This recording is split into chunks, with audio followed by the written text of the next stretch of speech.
I would say laughter is a great way to start culture off. So any mistakes, we can laugh at that. Okay. Magadan hampo sain lahat komaska po kato. So that's also part of my laughter. That's about as far as I go with with my Tagalog, but I'm learning each day. To get started, I want to really know why you came today. What was it that clicked in your brain to come to cultural transformation? So what we're going to do is we're going to have people walk to the table, and I want to get at least one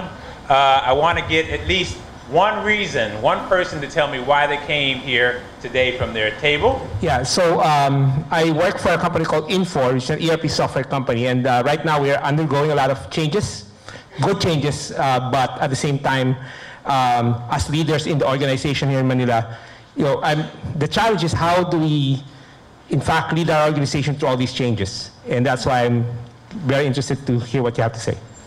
Hi, Keith. We are here because we are a growing company, and we want to make sure that we build a culture as we grow, and with a lot of new people coming on board as well.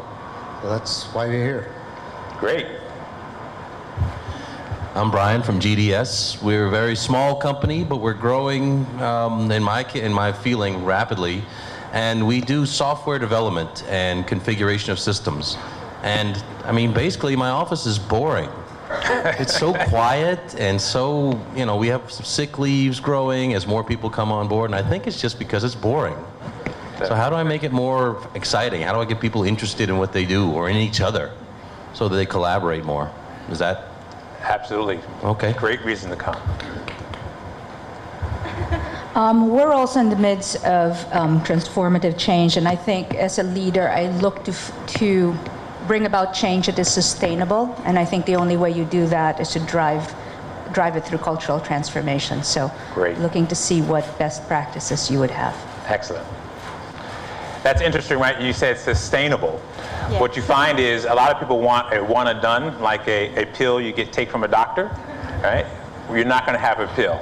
It's going to be a process, and it's to be reiterative. Yeah, we're from Colliers, so basically we understand that each and every person in the company is very vital, so we want to ensure that everyone's inspired and we work towards one vision, and for us this is the true ingredients for success. Great. Hi, my name's Claire. We run a small Australian company that has an office here with more staff here than we have in Australia.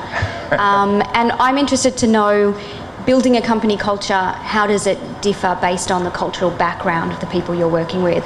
So is it natural that our company culture in the Philippines will be different from the company culture of our office in Australia? And is that a good thing? Great. I've been through many transformations in my life. I was born in England. I moved to South Africa. And as I was saying to Keith, I think that gave me the biggest transformation of my life as a white South African. And I recently moved to the Philippines, another transformation which I'm currently busy with, been here 16 months. We're starting up a company here as well, or getting it to grow, so there's another transformation in my life. So I'm looking for all the answers to all these transformations, really. I'm going to give you a lot of answers, Sean. So Pareto is a small company at the moment and is also undergoing some transformation. We increase within the next 12 months the staff, double it. And we feel that awareness when it comes to culture is very important to manage the growth. Okay. Yeah. And we need, in a way, ideas about the tools, even how to assess the cultural status we have now, right, and where we want to go. So we are looking for criteria as well to calibrate what we have now and where we move. You make an important point, right? If you want to know where you are, you need some type of assessment to do that, right? And we'll give you a toolkit that you can use to do that. Very good. But also, you talked about growth, right? So with this change, the cultural change, what keeps me up quite often is how will I have the right leaders to take me forward, right? Okay, great. Okay, so we have at least 11 reasons why people came today. So let's go up to our next slide. Here's my 3-minute, less than 3 minutes, 30-second preview about Cognizant. We are a global company, 167 people worldwide. We're growing at a rate about 18% annually. And we've been in the Philippines only about 4.5 years. And I've been with them about 2.5 years of that journey. It's a great ride. I have some of my team here with me as well who are along for the ride. Okay, that's it. Won't talk about Cognizant anymore. So who I am is more important about how I shape this concept about cultural transformation and the need for it. When I was in the Navy, I actually studied nuclear engineering, 2 years in school and 5 years repairing nuclear submarines. My undergraduate was marine biology. And then I went and got this thing they call an MBA, where we did a lot of finance calculations. So my whole brain is wired through data and measurements and statistics, not wired around people.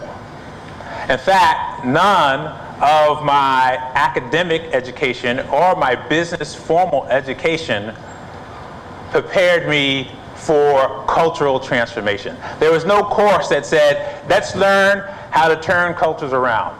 There was no course that said, how do you willfully and with purposeful thought create a culture that's powerful?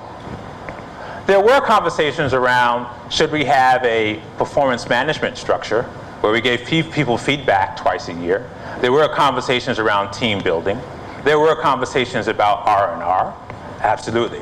But there was nothing that put that whole package together. And so over my career, I've been working and tweaking to put that entire package together, not just my analytical side, but that whole cultural transformation and people side.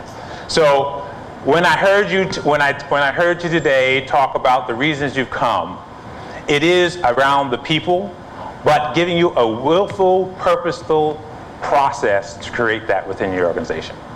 Okay? Most people, when they say, hey, so what is culture? It's just the way we do things around here. I tell you that's unpredictable, uncontrollable. You don't know what you'll get. It's just the way you do things around here. Can anybody describe the culture in their organization? We have people from all crosses of business. Can anybody share with us your culture? Well, I describe our organization as having a fragmented culture. Mm-hmm. So we've been growing, revenue's been growing 10 times over the last 5 years, and it's really through acquisitions. So that's the nature of our group. It's really a group of several companies with different cultures. So it's how I would describe it. It's absolutely fragmented. Absolutely. Look at your on your table. There's a cartoon. This gentleman said fractured. Look right here at this cartoon. Does that remind you of your organization? Right? That says, apparently many companies experience problems including a lack of direction, poor accountability, lack of respect among members. This is often what we find in many organizations. There are 6 key components for the dimensions of culture: dominant characteristics, organizational leadership, management of employees, organizational glue, and strategic emphasis, and a criteria of success. These are 6 components that are the assessment tool that I have, sir. You had talked about an assessment tool earlier. These are 6 characteristics of an assessment tool that will help you get a baseline to your organization. Before we get started into here, I always like to be inspired. Sometimes I have to do it myself. Sometimes my team does it with me. But I want to get you a little bit inspired.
Just, you know, what I like about that video, besides it getting me excited each time, it is the ultimate multicultural video, right? It touches across the globe and touches across cultures. Getting excited is one thing. We talked about sustained excitement. So one of the questions was, I want to have sustained energy in my organization. So showing a video like this gets you excited for the moment. What we're really talking about today is how do we do this over a long period of time.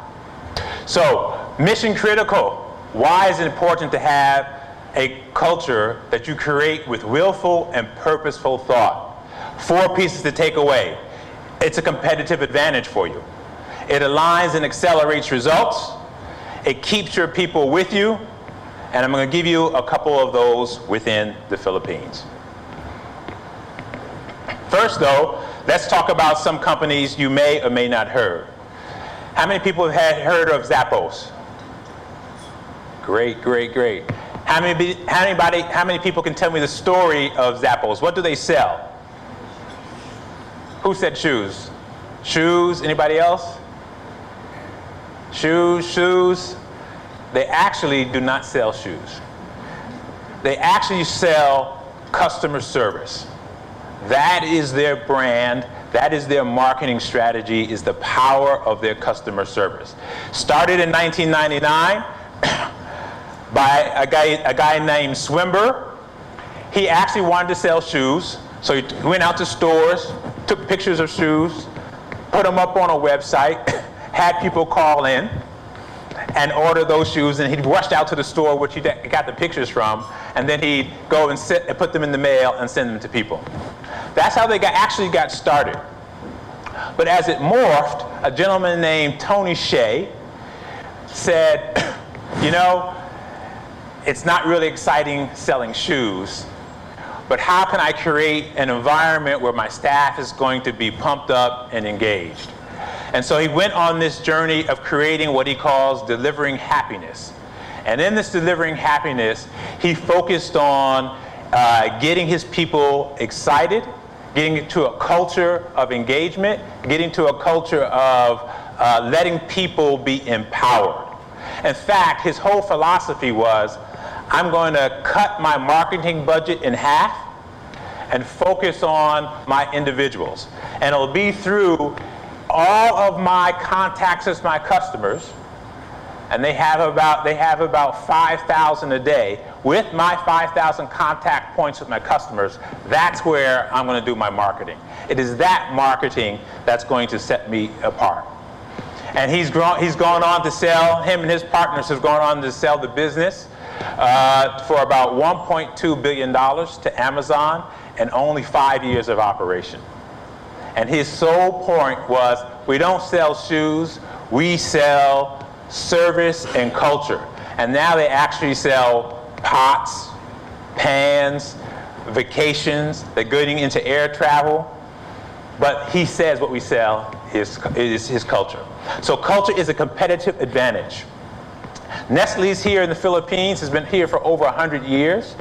Some of you have people who work at Nestle. It's a great company, a great brand. It treats its people really well. When you go into their headquarters here in Rockwell, you'll see banners around what they want to accomplish for the year, what they want to be engaged with. And people throughout that organization understand where they're going. One of my favorite stories, which has nothing to do with business, is the USS Binfold. Now, it's also, I'm biased, it's a Navy story. And I was in the Navy, right? So the USS Binfold was commanded by a tall, blue-eyed guy named Commander Abershoff.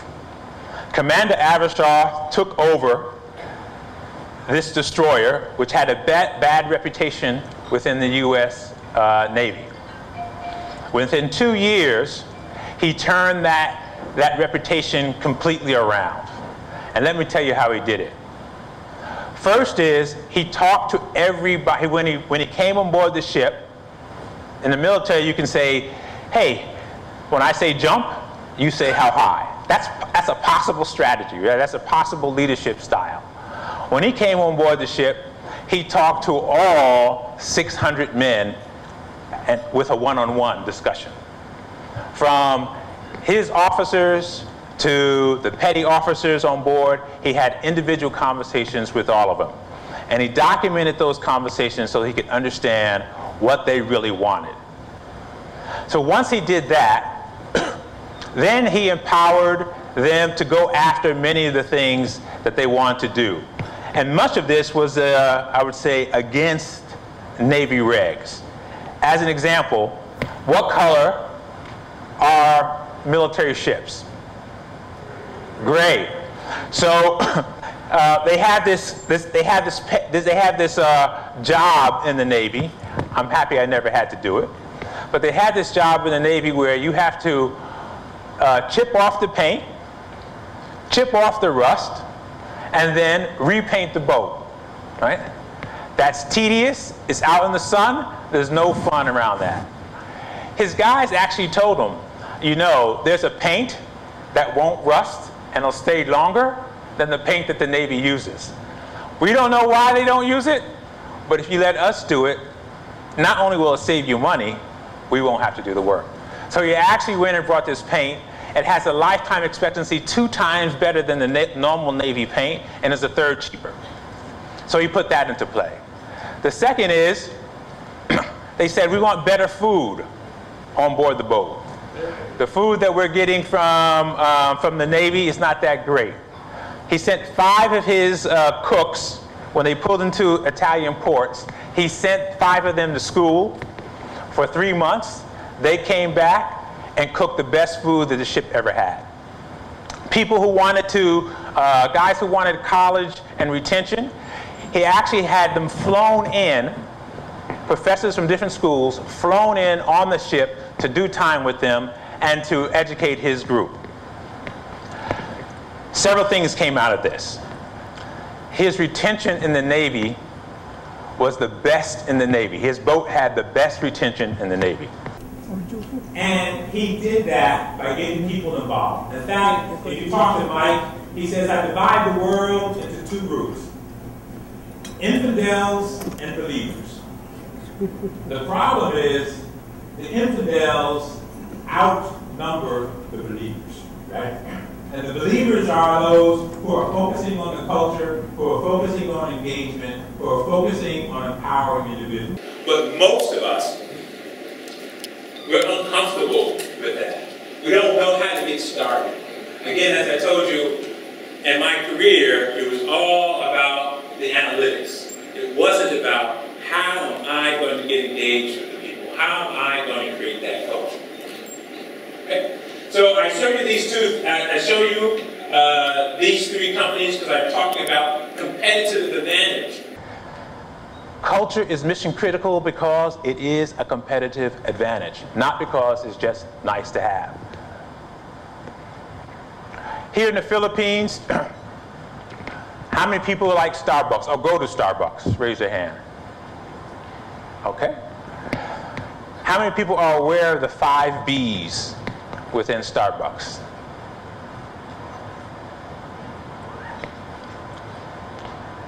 So you have to be a little crazy like me to be able to study Starbucks in the Philippines and find out these things, right? So in the US we have Starbucks. Many other countries that travel around Asia, there are Starbucks. But there's something about the Starbucks in the Philippines that transcends all other Starbucks. I mean, it's palatable when I compare it to the US, when I compare it to Singapore. It just comes off extremely positive. And it's more than Filipinos are just nice people, which they are, but it's more than that. So I started to talk to people within the Starbucks and say, you know, why are you guys so nice?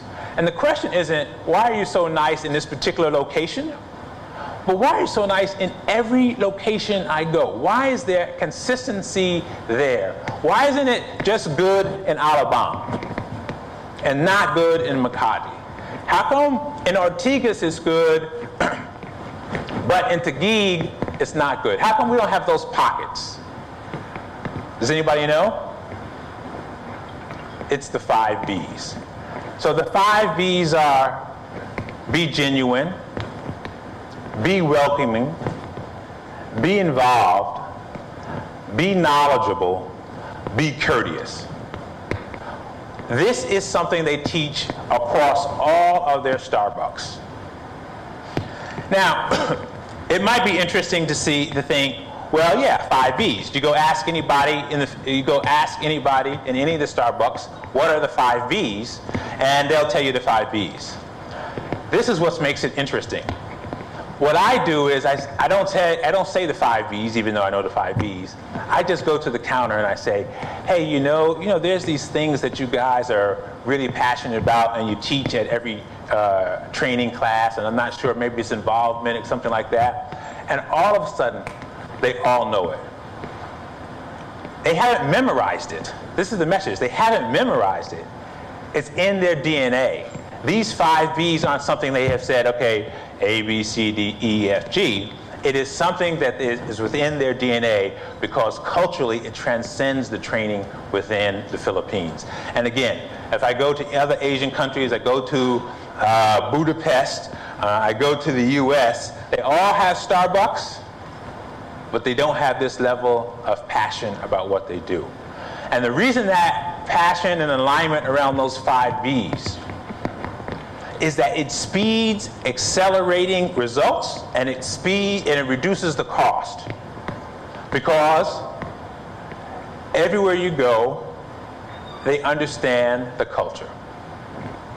Next slide. People retention. People retention. So Maxwell's famous at doing this. How many people read John Maxwell books? Right? Everybody should read a John Maxwell book if you have it in your career. It's very powerful. But the essence of, I don't know about your job, but I do have people in the BPO space. We do have high levels of turnover. I don't think that's new news to anybody. Is that correct? Right? But people do not care about how much you know until they know how much you care. So to improve retention, you need your culture to help you do that. As I talked to you before about the Benfold, their retention rate was a third better than the rest. Zappos retention rate attrition rate is less than 10%. And I'll tell you some stories later about cutting attrition in half here in the Philippines. It is mission critical. Culture is mission critical. It is not just nice to have. Okay. 2 years ago, and I won't say the company, but 3 years ago, I worked for a company here in the Philippines. We had attrition that was about 100% annualized. And everybody who works in the industry can realize that 100% attrition, no matter how you cut it, is painful, right?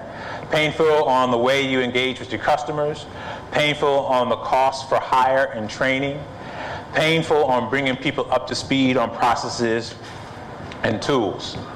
And I knew that for myself, in the group that I was taking over, and I had about 1,600 people, in the group that I was taking over, that I had to prevent that. But I knew that the culture wasn't cohesive. So I was actually going down the path of doing it for those 1,600 people.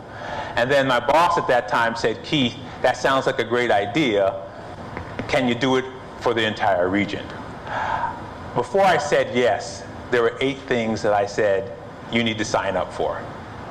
1, you got to have sweat equity in it yourself. You can't assign it to me and say, Keith is running the program. The second is all your direct reports, it has to be in their scorecard. If you want to know if your culture is important, follow your budget. If you want to know if your culture is important, follow your budget. The other is we have to have a meeting once a month with the senior group to bring them together. And we have to make an investment. We are making a strategic investment in our budget to do these engagement activities, to build this culture, and that it's not a one and done event, it's a iterative process. Fortunately, he said, Keith, you know, I don't really do this vision, culture, and values thing, but I know it's the right thing to do. If you lead it, I'll sign up to all 8. So I really got lucky because he signed up for all 8, and we took on the entire Philippine region. And within 18 months, our attrition went from 100% to 60%. Now, 60% is still not a great number. It's not, I'm not jumping up and down, but a 40% reduction in 18 months.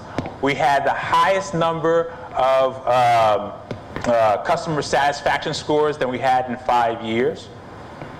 And we went from 5,000 employees to 7,000 employees in that time, right? So those 3 combined items.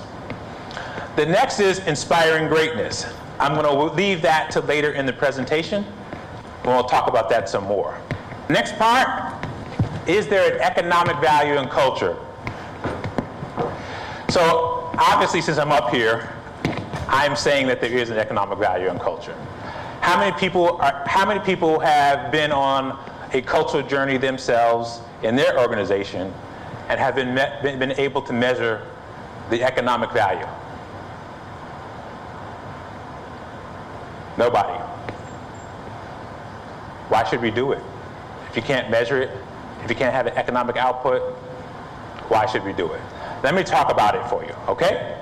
The first is, and Stephen Covey's group, his son, has gone on this journey called the speed of trust. And what they've researched is that if you increase the trust in your organization by 10%, it's like improving your employees, it's like improving your employee SAT scores are improved like giving people a pay raise of 36%. Just increasing the trust will improve your employee satisfaction. This trust is foundationally based on credibility of the leadership within the organization and the reliability of people in the organization. You cannot have trust without credibility and reliability. The question today is not, do we focus on engagement? Please raise your hand. How many of you have focused on engaging people in your organization? Right? The message I'm having to you today is, it's not engagement drives trust, it's trust drives engagement. You have to focus on building credibility and reliability in that organization, and that will drive your engagement. An interesting equation up here. Typically, how many people have done a strategic plan in their career? Right? So my S here is strategic plan. Okay. And then what does every strategic plan need? Execution, right? Execution. So that's the E. Typically, this is what drives results. We focus on having a plan and then executing the plan. You gotta have that. That is critical. What I'm talking about today is building your culture. In this case, Covey says trust. That T, that culture, is an accelerator to both your strategic plan and your execution and your results. So this is why you see this equation here. Strategic plan times execution equals results is what traditionally people have done. I'm putting forward to you today that it's actually both of those multiplied by your trust that will move your results significantly. And that trust is underscored by your credibility and reliability. It can be learned, it can be developed within the organization, and that will accelerate your results. The next is Good to Great. This book has been around for a long time. How many people have read this book, Good to Great?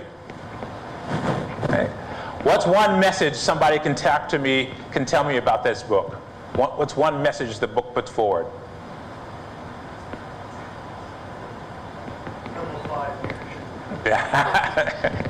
Yeah, so I'll give you a quick synopsis.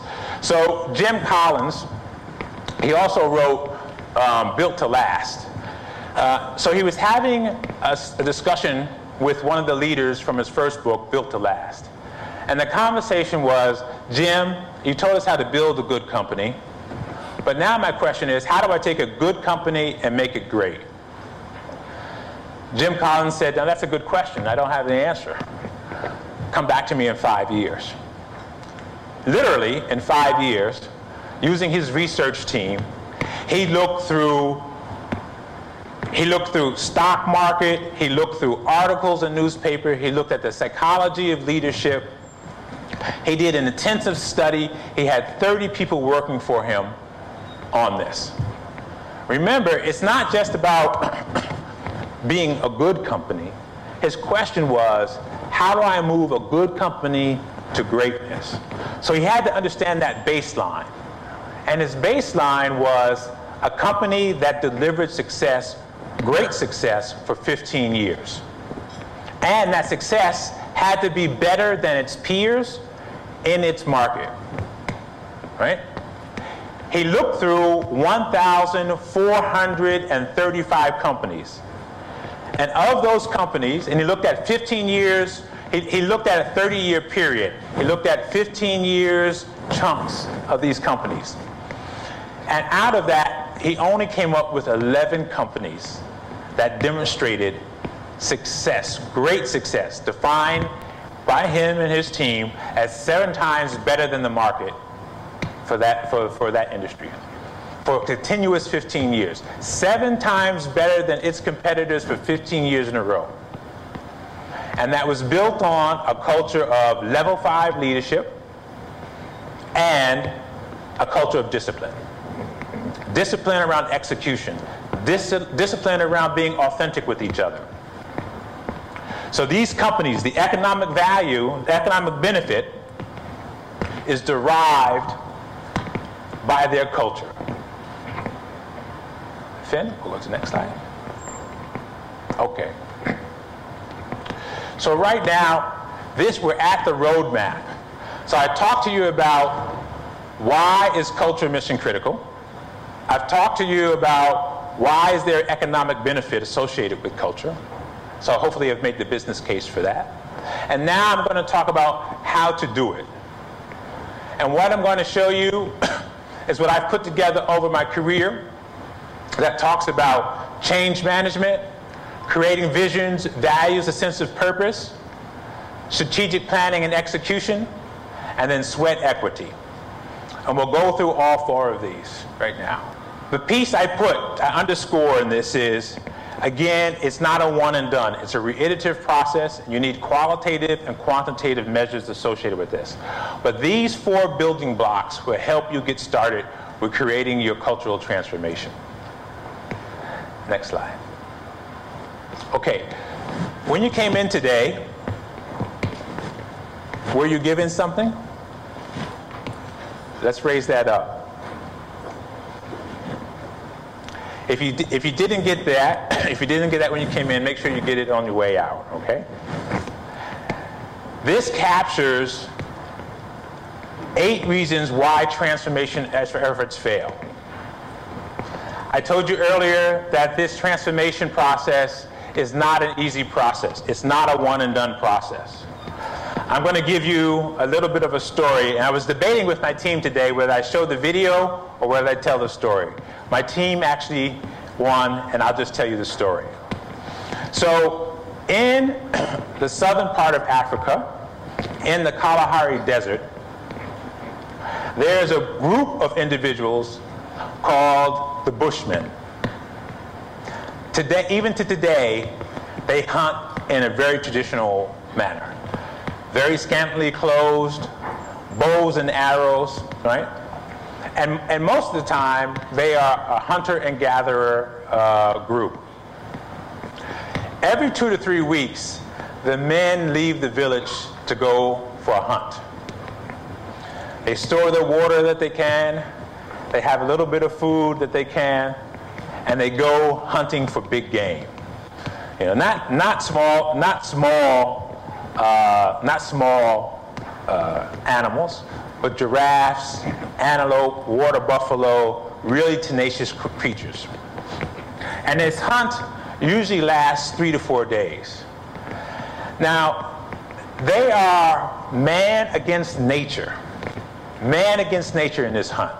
And they are out in the middle of the sun, and it may take them 2 days to track and find game.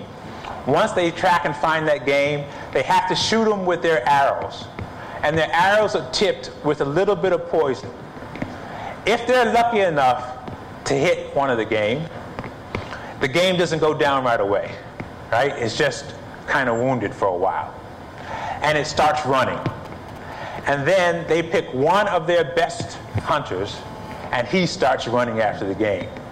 So you can imagine, if you're in the middle of the desert, very little water, and you're trying to run down a giraffe, one man against a giraffe, and he keeps running after the giraffe. The poison keeps working in the body. This guy keeps running after the giraffe. These runs can take anywhere from 4 to 8 hours. One man against one beast. 4 to 8 hours in the middle of the sun, all day on 2 feet for the man, 4 feet for the animal. At the end, he does capture the animal. His friends join him, and they dice and slice the animal and take it back to the village. And then in the village, there's much celebration and joyous festivities because they have brought home the feast. Now, the reason I tell you that story is that's a hard life. That's a hard job. Cultural transformation is also hard. It's not for the faint of heart. It will take you 18 to 24 months to really make your transformation solid. It is a iterative process. But here are 8 reasons. Here are 8 reasons that will help you be successful. First of all, establish a sense of urgency.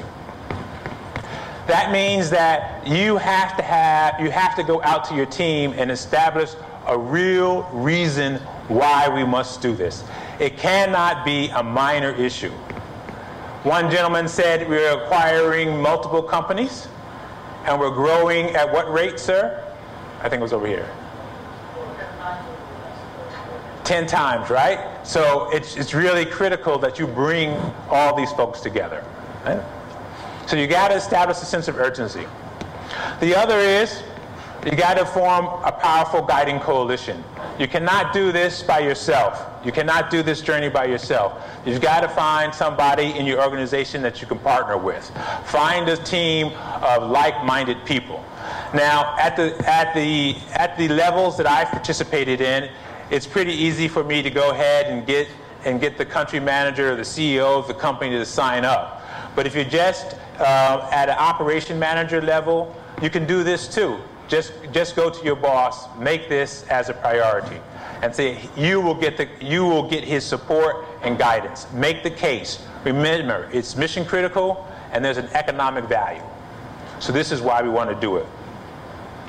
You have to create a vision, and later on we're going to talk about how to create a vision and why that's important. You have to create a vision and a sense of purpose. You have to communicate that vision by a factor of 10. So many times, this is where I find I struggle the most myself. Communicating by a factor of 10 means not just saying it 10 times. It means 10 different mediums, 10 different venues, 10 different people, and you might sound like a broken record, but you've got to sound like that broken record to get that message across. The other is you have to empower others to act on the vision. That means your R&R programs, your performance management programs, your other employee engagement programs have to be aligned to the vision that your team creates. I was, earlier in my career, I was an inspector for the state of Florida. How many people have heard of Malcolm Baldrige? Okay, great. So Malcolm Baldrige is an organizational performance assessment organization out of the U.S. Each state in the U.S. has its own kind of branch. And I was an examiner for Florida. And so, in part of the examination, when you go for the award, you actually send in all of your paperwork and your booklet, and then we as examiners come on site and we look at your booklet and we see if your on-site matches with your booklet, right? And so one of the companies, they sent us a very nice booklet. Two other individuals on my team and myself went down there. We were kind of impressed. We were excited about this group. And we went down there. We said, okay, we have your booklet. Let me see how this is being operated within or delivered within your organization. So the gentleman said to me, oh, okay, you have that book. So he went to his drawer, reached in the back and said, took off the dust off of it and said, yeah, not sure where we are with this component, right? So the message there is it has to be real. It has to be something that you're living and breathing. Okay, that's why you have to align people with your vision. The other is planning and creating short-term wins. Most of the time, you're going to have people in your organization who don't want to do this change. They like the way things are right now. You are threatening them with this change. They will find every way through the back door to try to sabotage you through this change. One of the ways to silence them is to develop short-term wins, short successes that you can put forward to the organization that we are making progress. So it's important to develop and create those short-term wins to silence those individuals. Okay? Then once you continue to have more success, you need to incorporate that, you need to broadcast that, and then you need to take the opportunity when you've made some even greater success and make those institutional changes in your organization and spread it around. I'm going to show you now a video. It's two things. One, it's cheesy, and it's about moving my cheese. But the reason I still love this video today is because it reminds me that I'm going to have, as I said, other people within the organization that are not supportive of the change. I'm going to have other people in the organization who feel threatened by the change. You need to be armed and prepared and ready to address that.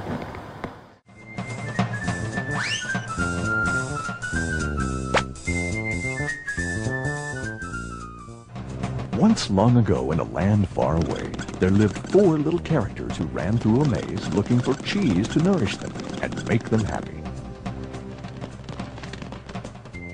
2 were mice named Sniff and Scurry. And 2 were little people named Ham and Haw. As different as the mice and little people were, they shared one thing in common. Every morning, they left their homes and raced out into the maze to find their favorite cheese. Sniff and Scurry had simple brains but good instincts. They used a simple method of trial and error. Sniff would smell out the general direction of the cheese, and Scurry would race ahead. They often went off in the wrong direction and bumped into walls. But Ham and Haw had complex brains with beliefs and emotions that made their life in the maze more complicated and challenging. Finding cheese was important to the little people. It was a way of getting what they thought they needed to be happy. For some, it was having material things. For others, it was health or peace of mind. For Haw, cheese meant living in a cozy cottage with a loving family on Cheddar Lane. To him, cheese meant being a big cheese in a mansion atop Camembert Hill. Eventually, they all discovered their own kind of cheese in Cheese Station C. Every morning after that, Sniff and Scurry woke early each day and ran the same route through the maze to Cheese Station C. Sniff and Scurry hung their running shoes around their necks in case they needed to get to them quickly. But Ham and Haw awoke each day a little later and sauntered over to Cheese Station C. After all, they knew where the cheese was and how to get there. and they assumed it would always be there. Ham and Haw put their running shoes away. They thought they wouldn't be needing them again. This is great! There's enough cheese here to last us forever! Sure is! They felt secure. They even decorated the walls with sayings. Ham and Haw became so comfortable they didn't notice what had been happening. Meanwhile, Sniff and Scurry inspected the area each morning to see if there had been any changes from the day before. One morning, they arrived at Cheese Station C and discovered there was no cheese. They weren't surprised, since they'd noticed the supply of cheese had been getting smaller. The mice did not overanalyze things. The situation had changed, so Sniff and Scurry changed. They were soon off in search of new cheese. Later that day, Ham and Haw arrived at Cheese Station C. They had not been paying attention to the changes that had been taking place. What? No cheese? No cheese? Who moved my cheese? It's not fair! Ham, I know we're smarter than mice, but we're not acting like it at the moment. What'll happen if the cheese isn't here tomorrow? I've made plans based on this cheese. While Sniff and Scurry had moved on, Ham and Haw continued to Ham and Haw. One night, Haw wrote on the wall, "The more important cheese is to you, the more you want to hold on to it." The next day, Ham and Haw still somehow expected to find their cheese in the same place. Why did they do this to me? Now, where are Sniff and Scurry? Do you think they know something we don't? Nah, they're just simple mice. We're little people. We're entitled to our cheese. Yeah, but maybe we should just simply get going and find some new cheese. Oh, no. I'm gonna get to the bottom of this. I want things to be the way they were. Meanwhile, Sniff and Scurry moved further into the maze. They didn't think of anything else but finding new cheese. After much trial and error, Sniff and Scurry found the biggest store of cheese they had ever seen at Cheese Station N.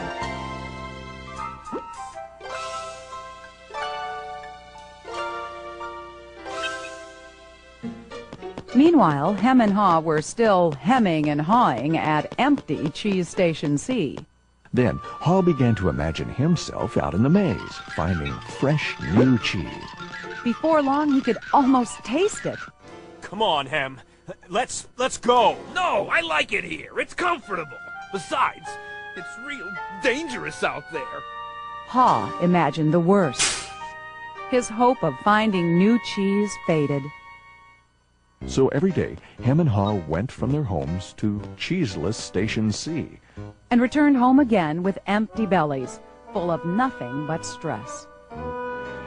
Who moved my cheese? Who moved my cheese? Who moved my cheese? Ham, look at us. We keep doing the same things over and over and wonder why things don't get better. It's time to move on. Well, you're not really going out into the maze again.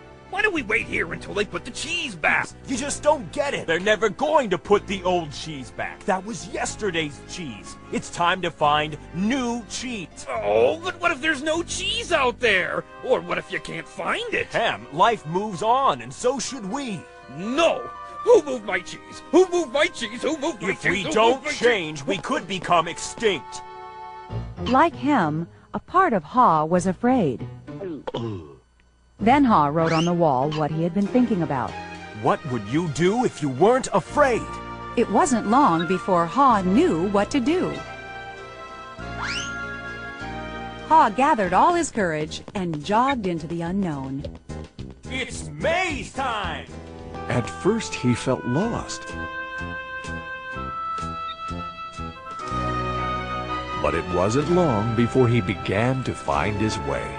Being back in the maze isn't nearly as bad as I feared. How did I get into this situation? I'd been watching what was happening.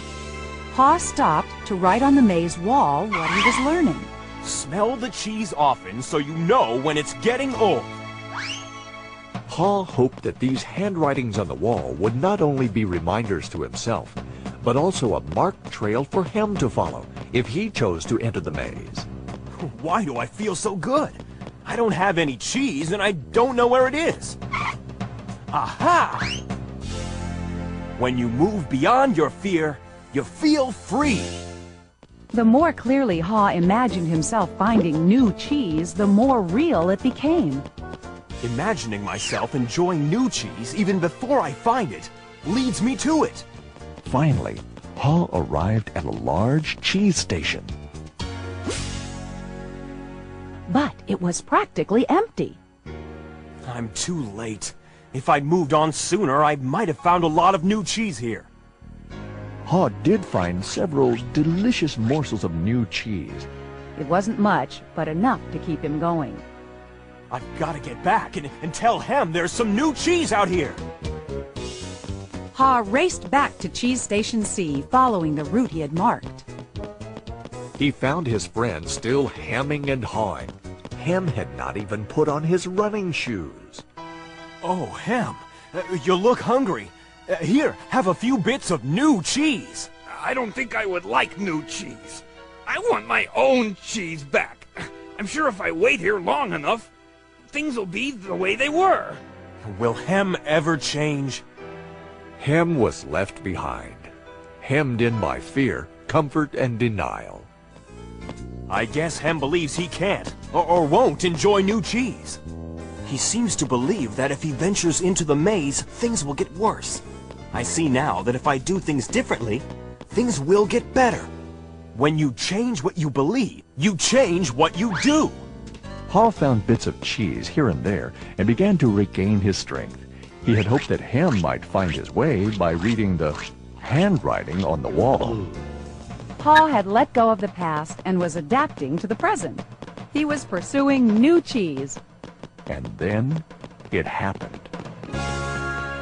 Piled high everywhere was the greatest supply of cheese he had ever seen. Wow! New cheese! Is it real, or just my imagination? It is real!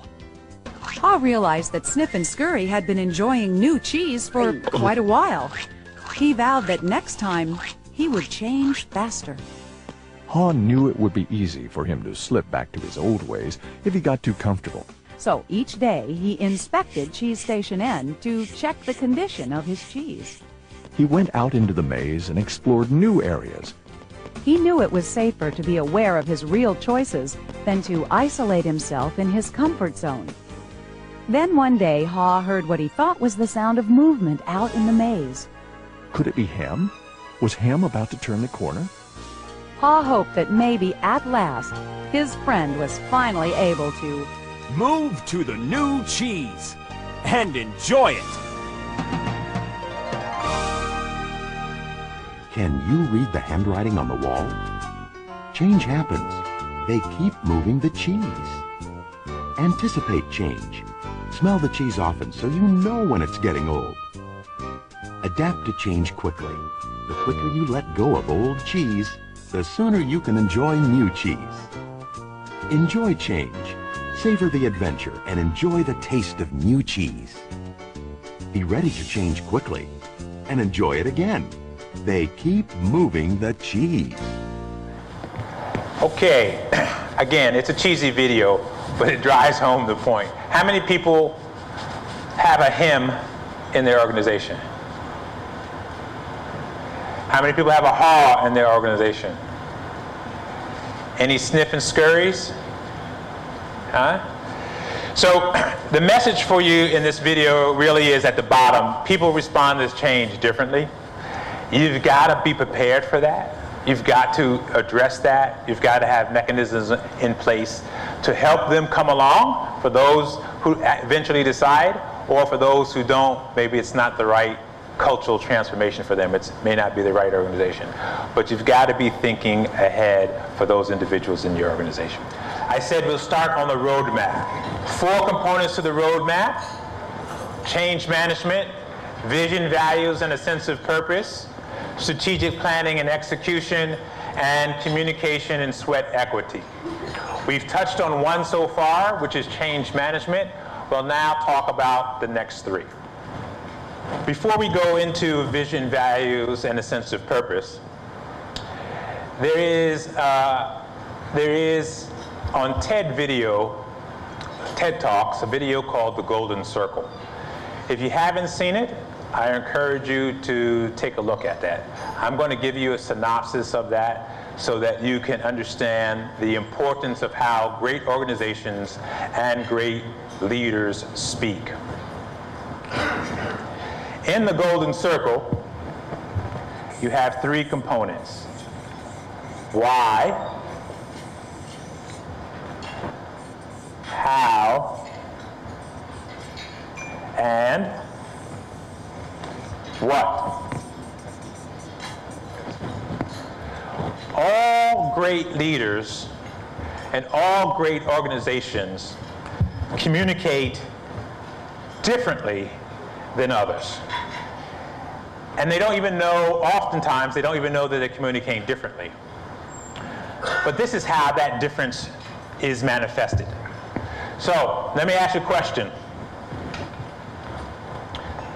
Almost every company in the world, every person in the world knows what they do. How many of you do not know what you do? Raise your hand. Thank God you do, right? Every company knows what they do. Some people know how they do it, whether it's their special IP, whether they have a certain strategic advantage, and they say to you, if I know what I do, I have the strategic advantage, I have these features and benefits, you should go ahead and buy from me. You should all go ahead and be part of my company. Very few people understand why they do something. This is an important component. Let's take Apple, because everybody is familiar with Apple. So, somebody here, please tell me, what does Apple make? Gadgets. Apple makes gadgets. Okay, great.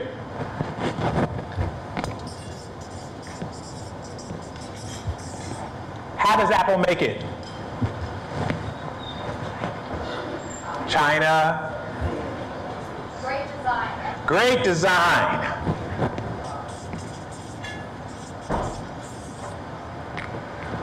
Why does Apple make it? Huh? To make money, right? Money is a result, but why? Make life easier. Make life easier.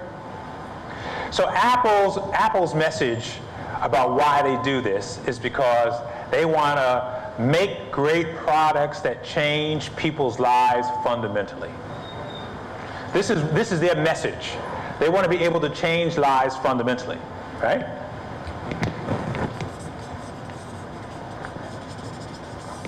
Now the difference is Dell makes computers. HP also makes computers. And they're just as capable, just as knowledgeable to have design behind that.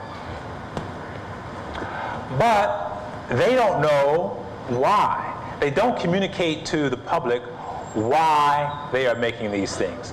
Apple communicates from the why component, and they say, great design, change people's lives, be innovative.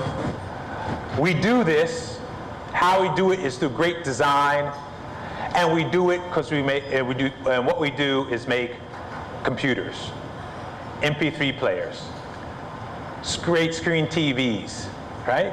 They actually communicate from the why out. Most organizations communicate from the what in, as opposed to the why out. The distinction in this is that people buy, people follow you not because of the what, but because of the why, right?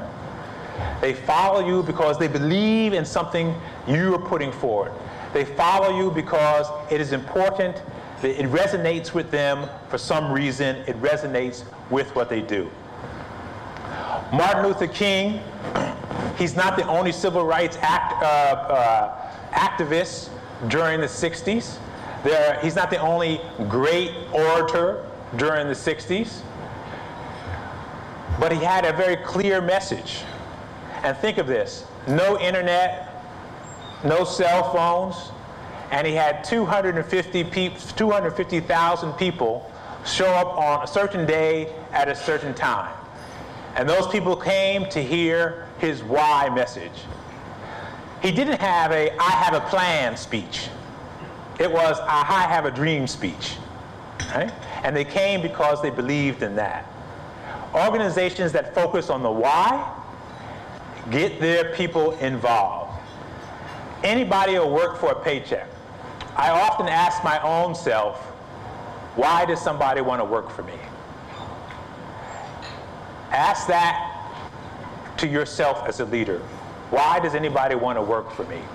And if you can't define that, besides saying, I pay well, I'm a big company, I'm a fancy company, then you need to go back to the drawing board and define why. I'll drive this home with one more point.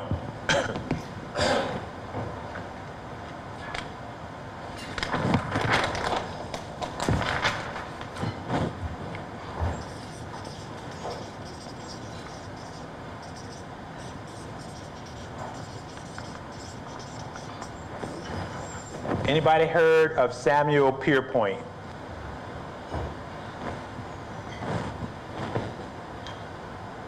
Nobody. Anybody heard of the Wright brothers? Okay. So the Wright brothers, let's go back to that time when the Wright brothers and Samuel Pierpoint were actually competing against each other.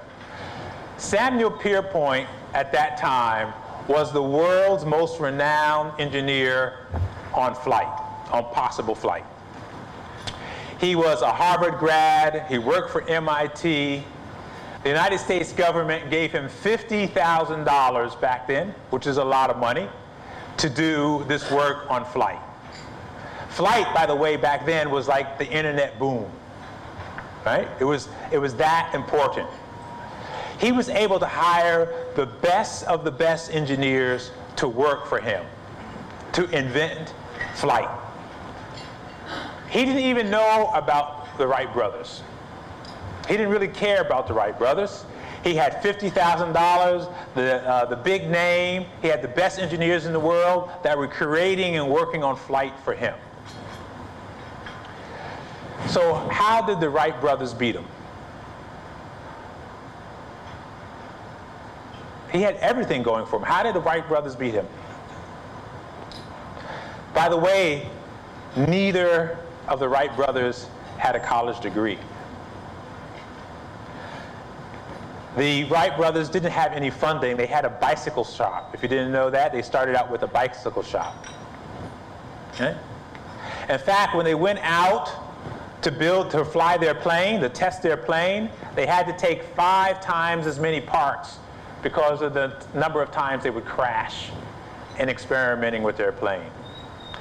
And nobody even knew about their flight in the public domain until about 3 days later. They weren't even on the radar screen of anybody as being worthy of news until after 3 days. So how come Samuel Pierpoint was not successful where Wilbur and Orville were? The reason is the why. The Wright brothers had their close friends around them. They were committed that we can change human life by flight. We're going to be able to show the world that the human being can do something unheard of before. Only birds can fly. They were passionate about it. They were engaged in it. They had a clear vision that drove them. Now, we could make the argument that Samuel Pierpoint, he was also a visionary. But I would tell you, if he was a visionary, then once Orville discovered flight, Samuel Pierpoint wouldn't have done the next thing that he did. The day that the Wright brothers, it came public, Samuel Pierpoint quit. He said, there's no money in it for me, there's no fame in it for me, I'm going to quit. He could have said, wow, that's a great technology. How about going to space? He could have said, you know, I'm also enamored with flight. What else is there? The day that it came out, he quit. So if you can't answer the question, why do people want to work for me? You're in danger of losing your most valuable asset, which are your people. That's why this next point, which is vision, values, and a sense of purpose, are so important for you to create in your organization. I talked about it in the change management piece. I'm going to give you kind of a couple of steps on how to do it. First, dedicate 2 days off-site from your normal office. Go somewhere to do this work. Second, you have to bring your core team together that's going to do the work.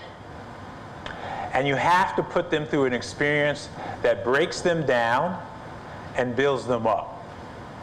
Right? You have to break your team down and then build them up. Some of the examples that I use are what's called a lifeline, where we create a chart from birth to now on your highs and lows that you can share. Everybody writes that down and creates that. It takes about 20 minutes. They can share with each other. And what you start to see through that openness is that you see that people are people, no matter what culture, no matter how old, what their age is, they all have these ups and downs within their life. You may supplement that with 360-degree profiles. If you're not familiar with 360-degree profiles, there's a plethora of information about that on the internet. There's also DISC profiles or Myers-Briggs profiles, using those psychometric tests and then sharing what those psychometric tests tell you about yourself.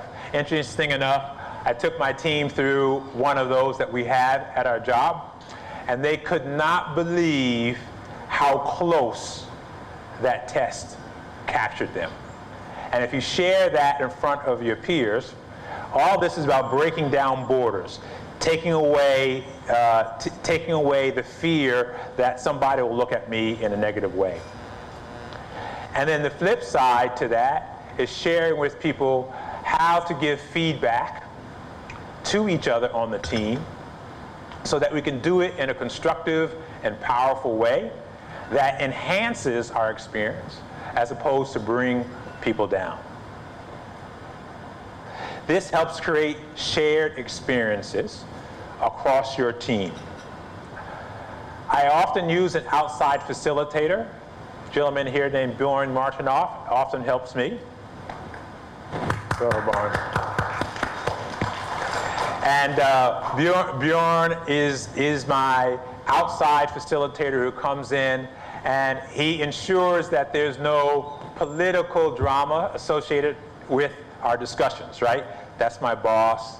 I don't want to say anything bad about my boss.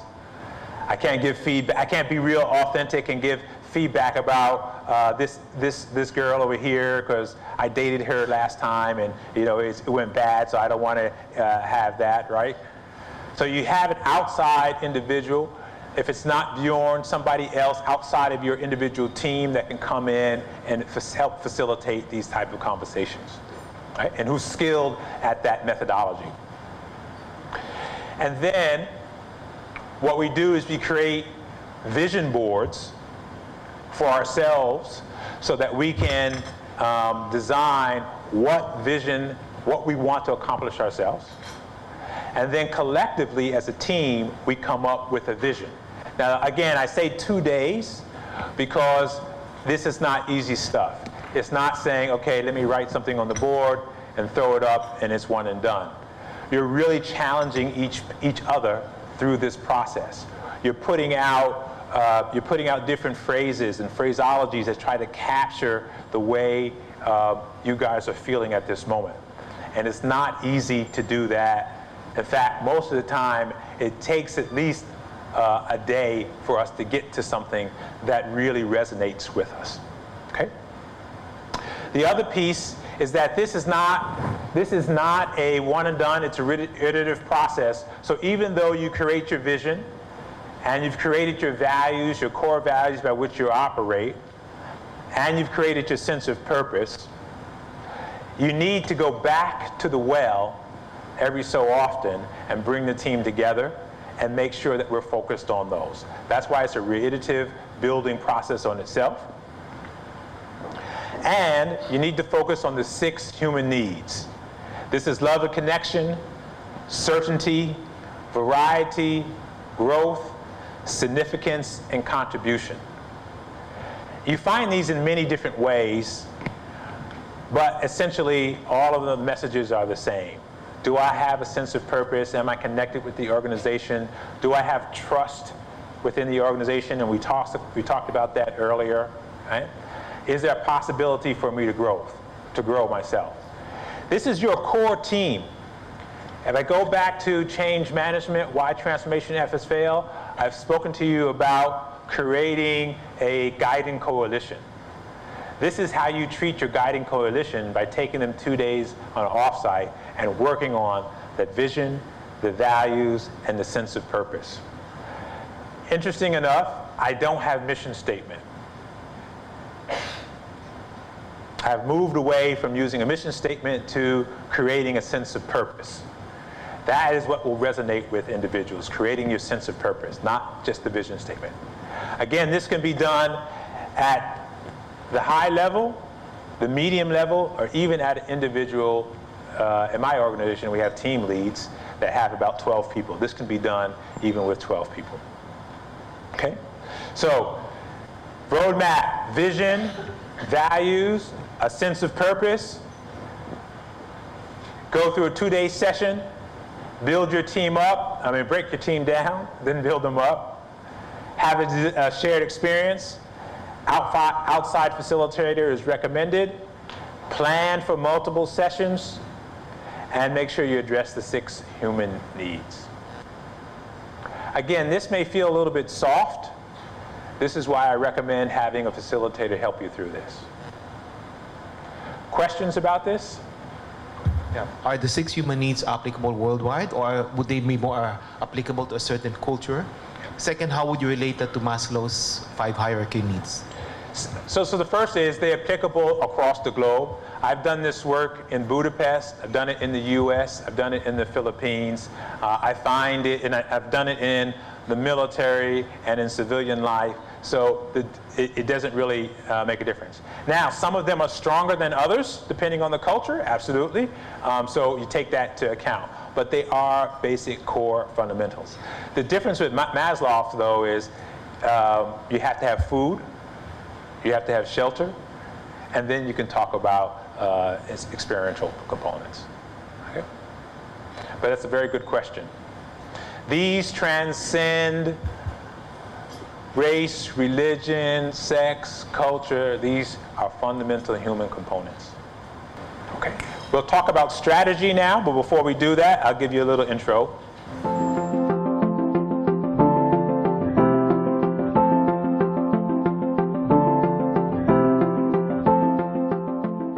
Strategy is still a relatively young discipline. It emerged in academia in the 60s, went into corporations in a mainstream way in the 70s. And so if you look back 10 or 15 years, we've probably doubled the sheer stock of experience in doing strategy work in corporations over that time period. And in doing that, I think we've got an incredibly rich source of insights as to what it actually takes to do great strategy. If I look back 10 or 15 years in strategy, when I was a younger consultant doing strategy work, what you'd do when you started a piece of strategy work was you'd look for a framework. And someone like McKinsey had a whole library of wonderful, powerful frameworks. But you'd hope you'd kind of pick the right things off the menu and apply them in the right way, and keep your fingers crossed that you'd therefore get to a great answer. I think it's changed now. I think what's happened is we've layered on top of that in a few ways. The first one is empirics. Common math applied to common data is common wisdom. And I think we've got ways now of understanding kind of the laws of physics, so to speak, about strategy, but also bring a lot more analytical rigor into strategy in very, very important ways. Another layer on is bringing psychology and adult learning into strategy, and realizing that strategy is not just about what's written on the paper, but about the thinking and feeling processes of the leaders of the company. Another layer which we're adding now is to bring a cohesive method on top of the frameworks and the latest theory, and actually get down to the realization that just like operating a plant takes a lot of experience, a lot of diligence, and a lot of hard work, same goes for strategy. It starts with the belief that you need to diagnose. You need to form a point of view on why you make money. Then you need to form a point of view on the future, what we call forecast. You then need to come up with some genuine options as to what you might do to create value. We call that search. You've got to then choose a strategy, and often a real choice requires you to have a choice between alternatives. And then finally, you have to commit. And this last piece of committing to strategy is what we call finishing the strategy. We find that in a lot of our clients, one of the sins is leaving the strategy unfinished. A strategy is unfinished until you've been able to roll back the future into tangible proximate goals, until you can communicate it very clearly to convey the real magic of what has to change for people, and until resources have been shifted. One of my colleagues often says, I don't want to read your strategy plan, I want to see what's shifted in your budget, and then I'll tell you what your strategy is.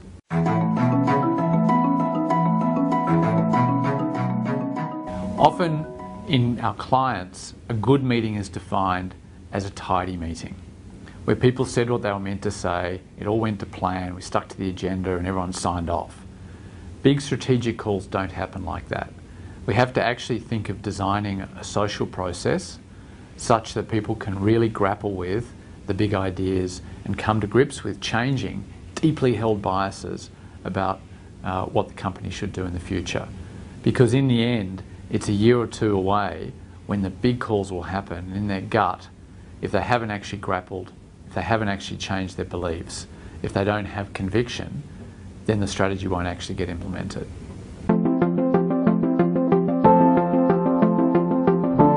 One of the trends in the way we're looking at strategy is to be very analytical about it, and what we're finding is a whole series of empirical norms that are actually challenging many of the ways companies actually do strategy. For example, we've just done a study of economic profit and have found that actually for 60% of companies, they're really in a very flat zone. Most of the action happens up in the top quintile. But the trick is, it's actually very, very rare to escape that middle class. Over 80% of companies who start there are still there 10 years later. The companies that do escape the middle class have to do something very, very special, and they ordinarily are riding a very, very big industry trend to get into the top quintile. Resource allocation is another topic where we've brought empirics into the picture. Resource allocation is fundamentally important in differentiating high performers from low performers, particularly on stock market returns. But this jars against the fact that most companies actually are very sticky in the way they allocate resources. Granularity of growth. If you look at what drives the growth of companies, it turns out that selection at a micro market level is much more important than trying to gain market share. In fact, 80% of growth is explained by decisions about where to compete or by market selection. If I weave these threads together, what it says to me is that companies should be just as focused about positional improvement as they are on performance improvement. And just the importance of strategy in that light, not as a method of how we gain market share or what's our edge going to be in the next quarter, but fundamentally positioning the company against the right trends, catching the right waves, and putting our bets on the right markets. So now we're talking about strategy. Most of us have created strategic plans. Let's see, anybody, raise your hand if you have created a strategic plan in the past for your organization.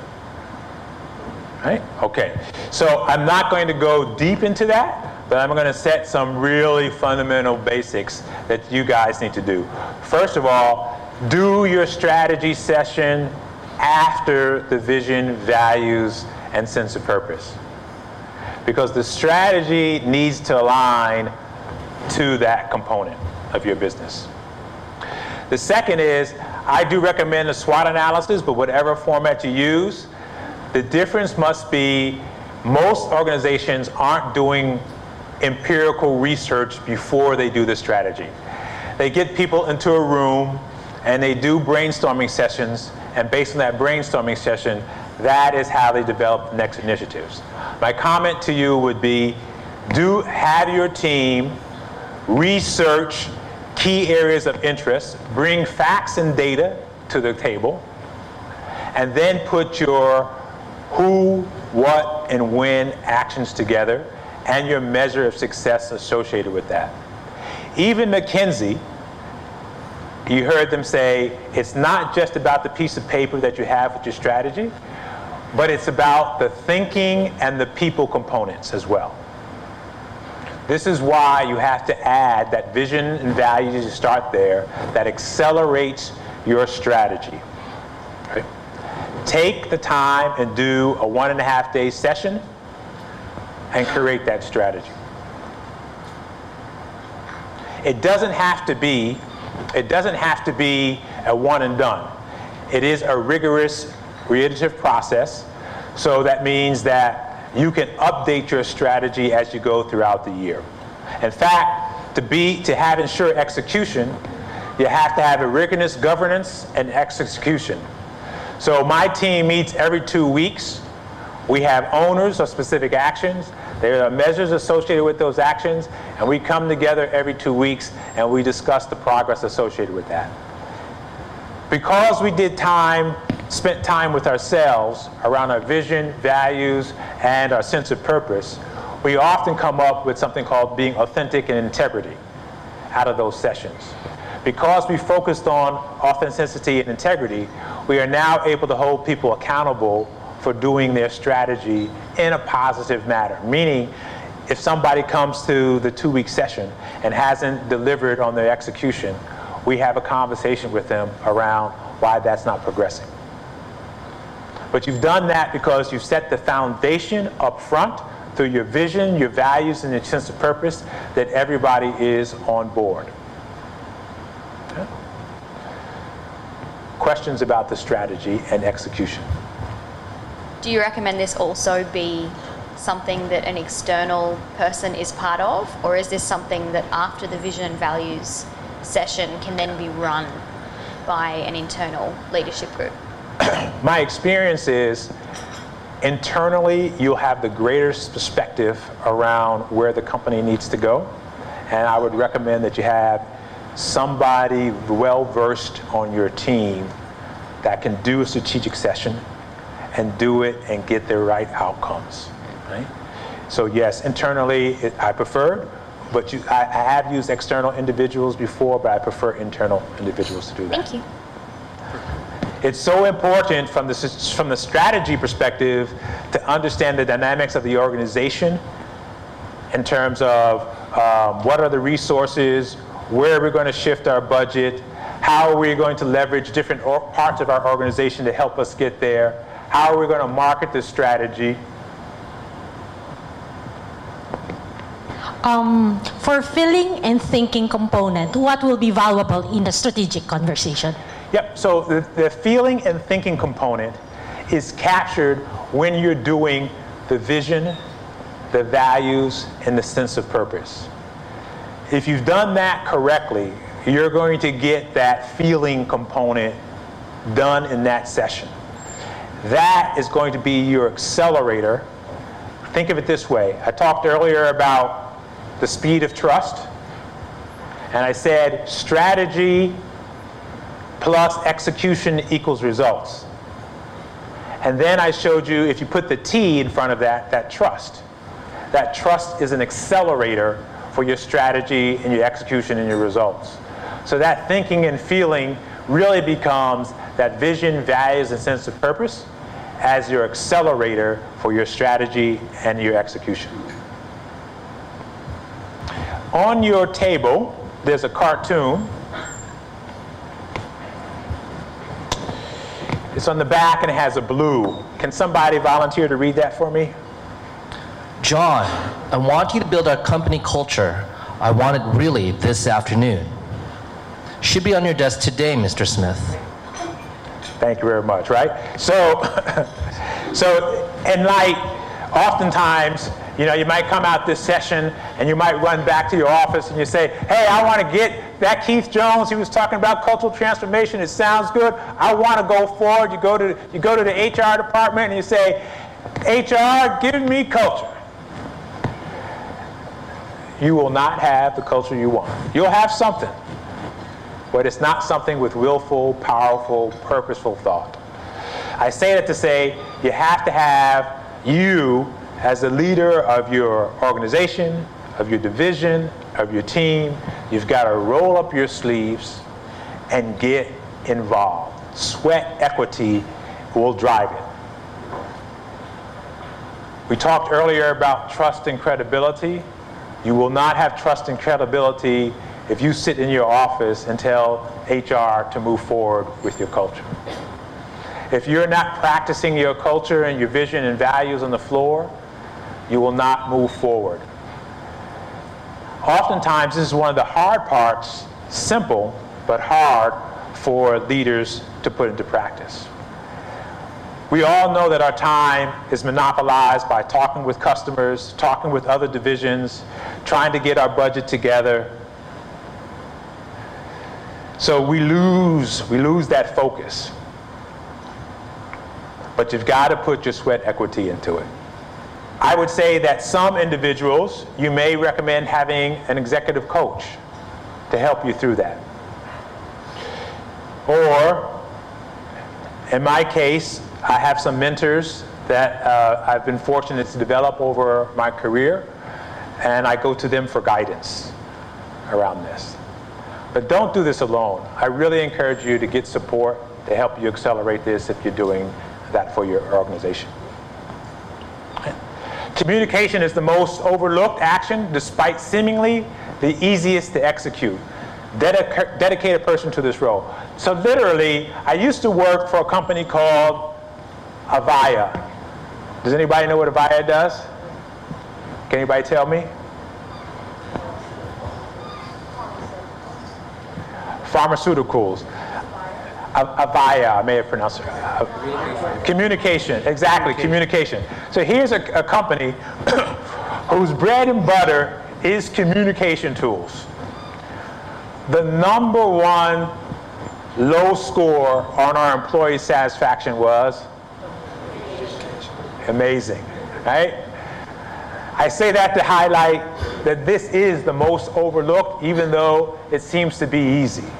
If you can dedicate a person to do that at least 25, 40, 50% of the time, different venues, different modes of communication, setting up a Facebook page or internal website page, having pop quizzes where people can do online, the Survey Monkey, Kia quizzes is very common, right? Having your training group actually create training courses on values and having them train that. Train that with the help of a senior leader, not train that by themselves.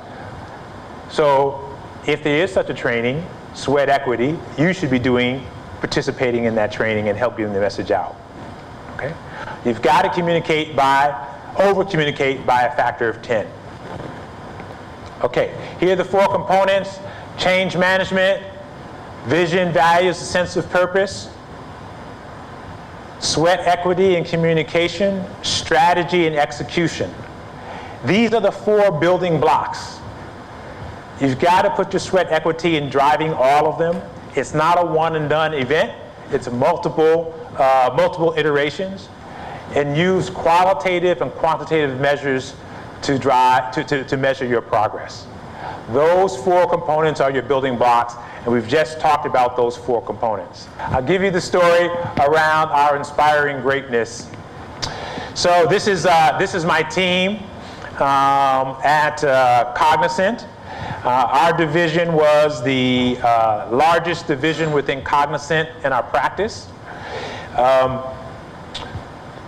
We said, we went off site for 2 days. We had Bjorn help facilitate us. And we created our vision, our values, and our sense of purpose.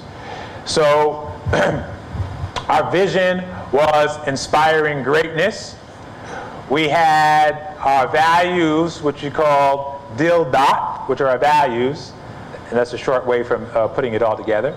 And then we had our sense of purpose, which was to be the first Help Desk Institute certified organization in the Philippines.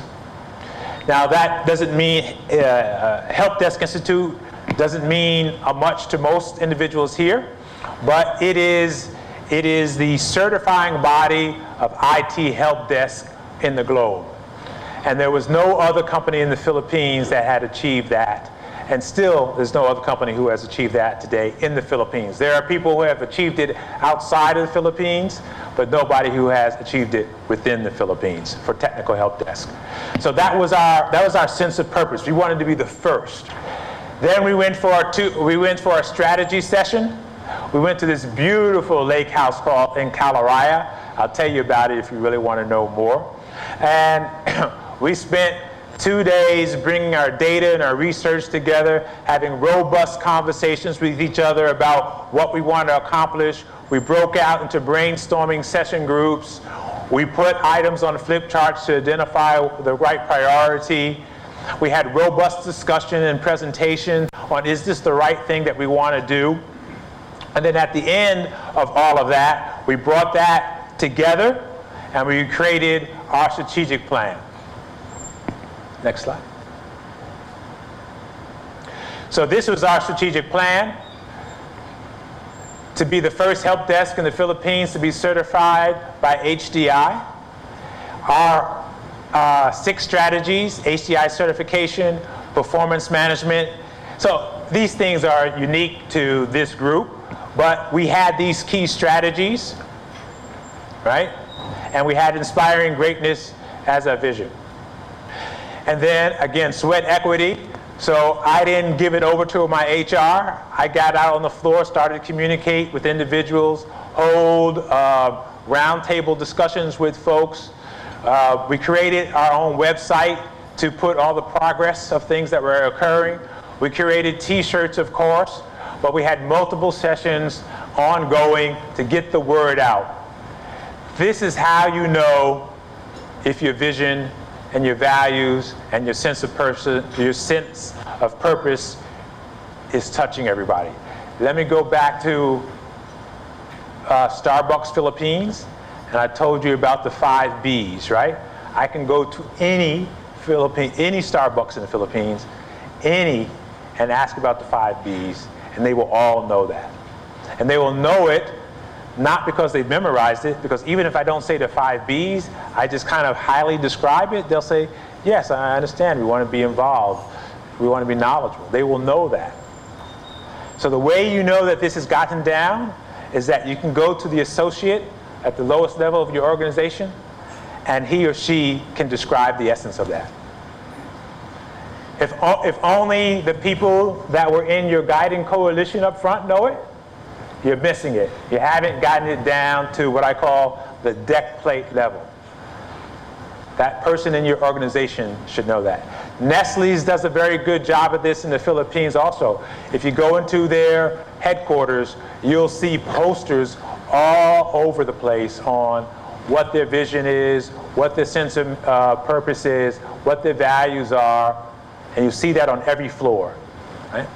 It's got to be over-communicated by a factor of 10.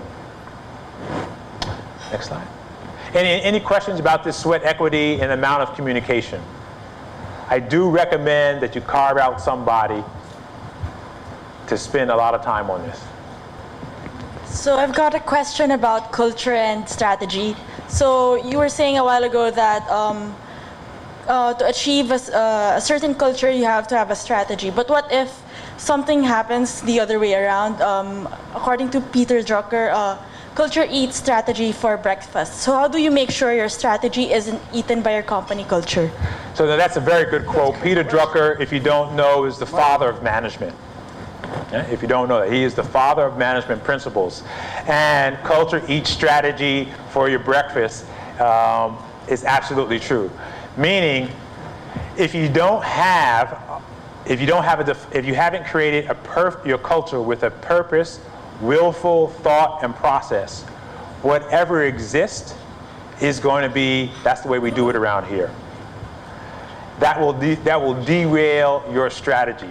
Your strategy that says, I want to have the best customer service, but your values and visions are around profitability only.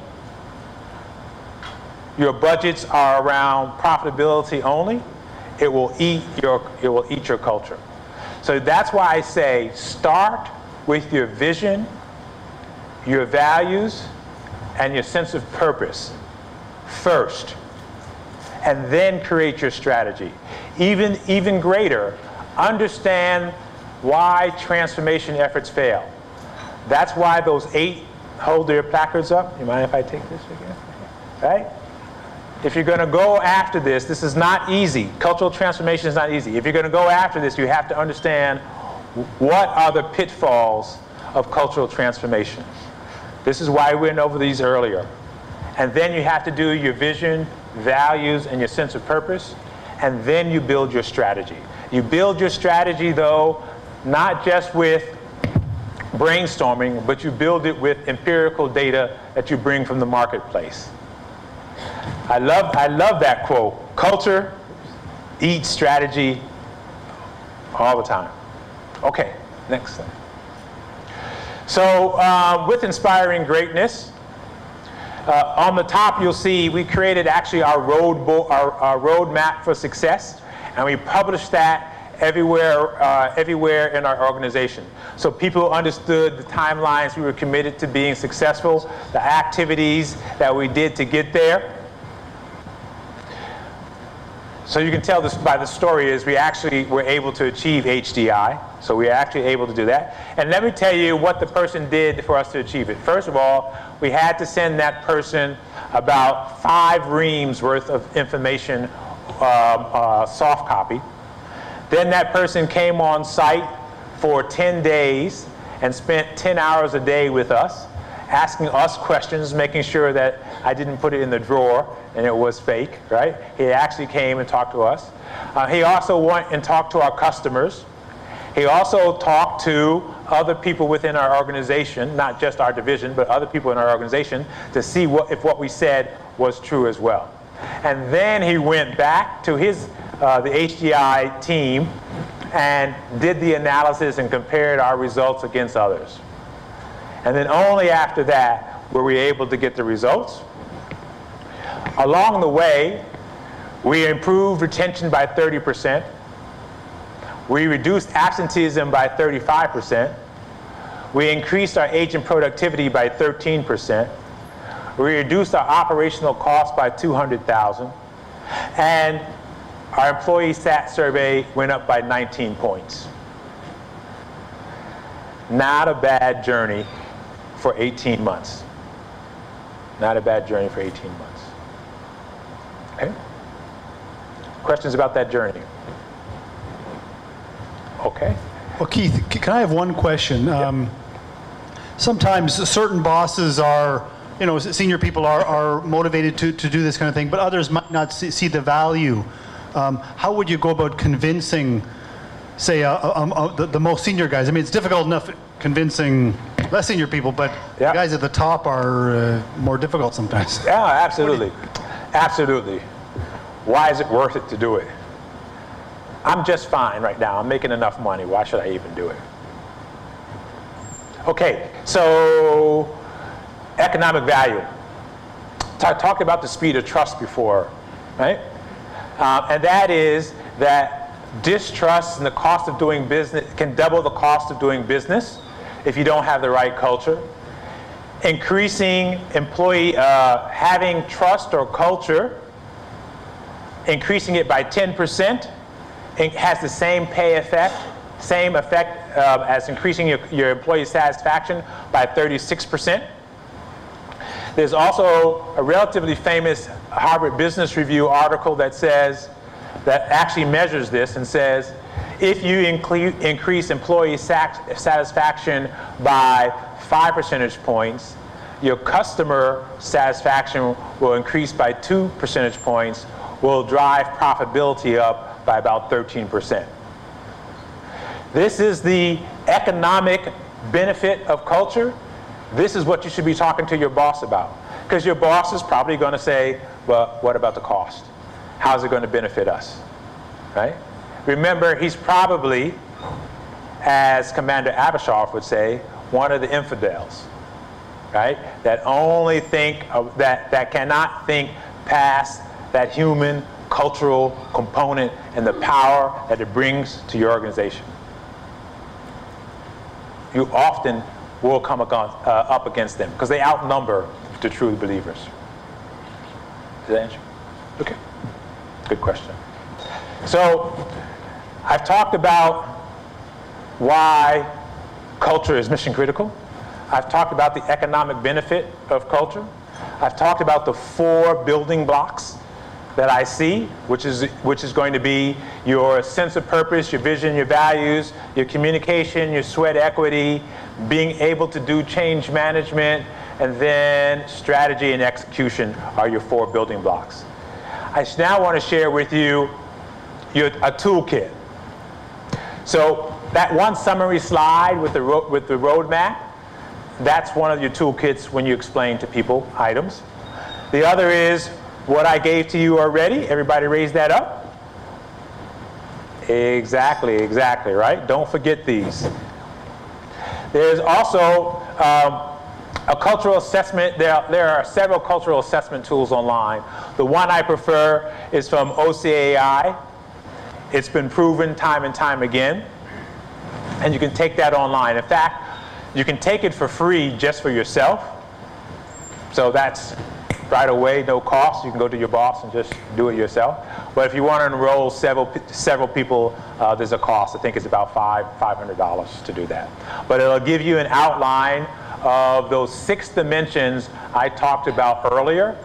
These 6 dimensions, it'll give you a graphical representation if you do that across your entire organization of what those looks like.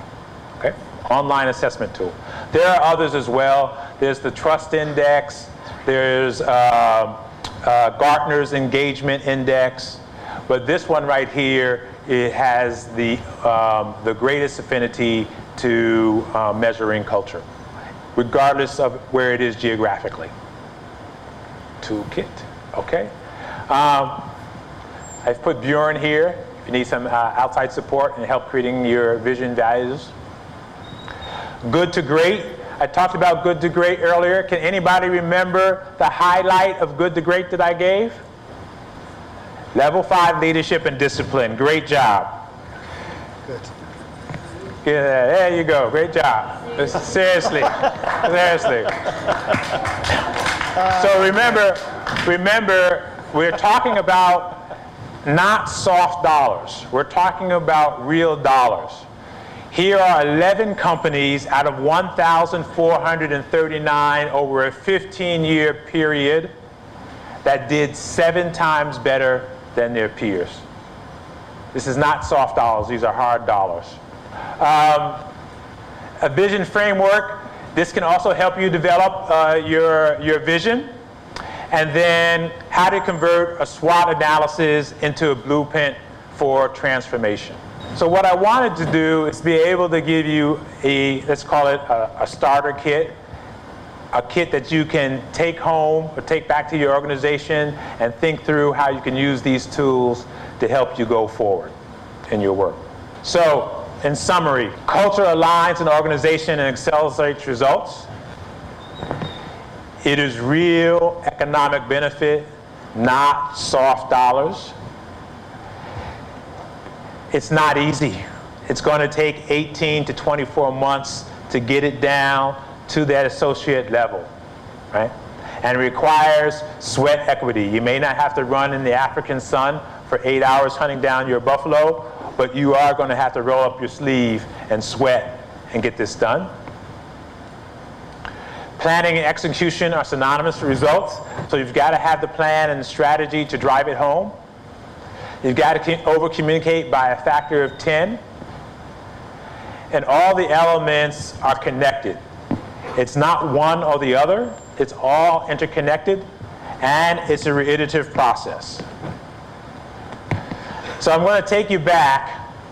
I'm pretty much over, but I'm going to take you back now to why I said I started down this journey.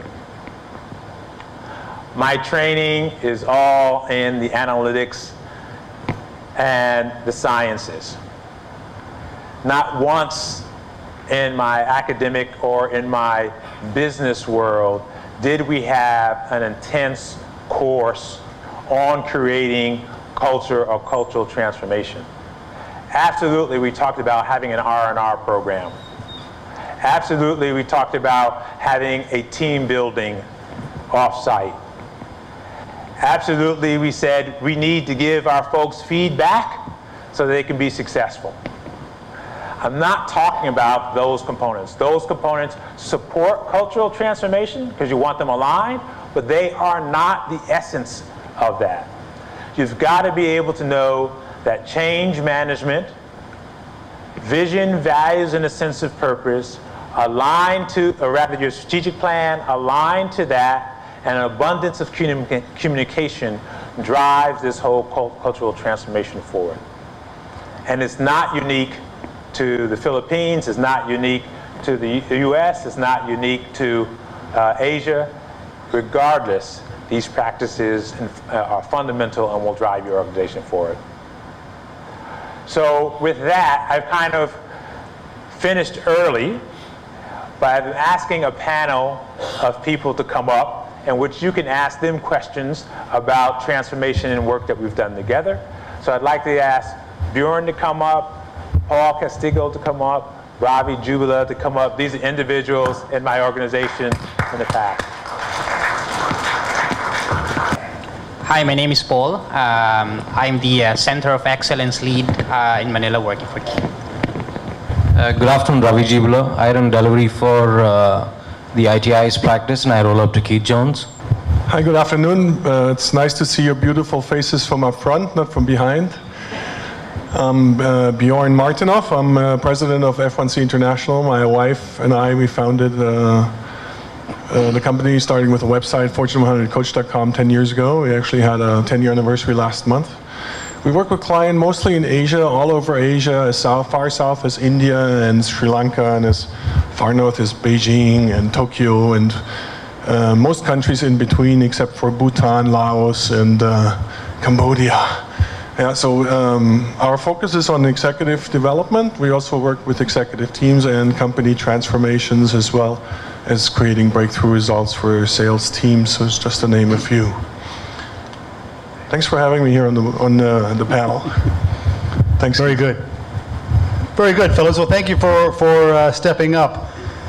Any questions? I'll ask maybe the first one here. I know the time requires, but can you give kind of a timeline? I know initially there's the off-site meetings and so forth, but what would be the timeline? Is that possible? I don't know which one of you is to maybe Keith, yeah? Okay. So what I typically find, as I've said, is you're going to need 18 to 24 months to create a culture that's enduring, right? If you give it to HR and say, get me one tomorrow, it's not going to be effective. From a timeline perspective, I would say the first 3 months is having your offsite to create your vision, values, and purpose. The next day to 2 days is your strategic planning time. And then your next 2 months is about refining what you did on your offsite. So what I mean by refining is you come away with rough flip chart papers or a loose Excel spreadsheet, and then you need to really refine that and sharpen it and be clearer about the timelines around the execution. And then you need to create your communication material. That communication material, the creation of it, will take either a month to 2 months, because you want to, for example, you might have a logo that's associated with your sense of purpose. That logo, you want to engage your people. So I've had contests within my organization to create the right logo. And then those logos, the one that's chosen, is then the one that's put on the t-shirt, put on the banners, etc., to move the communication forward. So the initial start is about 3 to 4 months. Okay, good. Well, people are, okay, please, Bjorn. And if I could add, sometimes you have circumstances that may press you for a quicker time frame, like we've had in some instances where we were only given 2 months to make a difference. And if you approach me privately, we can maybe share with you some of that. But we've moved teams up, from last to second place in 7 weeks. Now we've created breakthroughs sometimes, if necessary. The times dictate in 6 to 9 months where they create breakthrough results. Now, that's in terms of results. Sometimes results show up faster than culture. So culture can take sometimes a little bit longer, but the results may actually show up much faster than that, right? Would you agree, Keith? I agree. Yeah? I'd agree. No, that's a good point. Because Keith mentioned about quick wins, and how important that is to get support and so forth, and people don't try to destroy you. But what are some examples of quick wins that you can get to move this process along and gain support? And I think as a part of the exercise, we had come up with a vision statement. We said, what is that we really wanted to do or get out of this exercise? And we said, we want to conquer challenges, change lives today. So this was one aspect where we wanted to bind everybody in the organization together.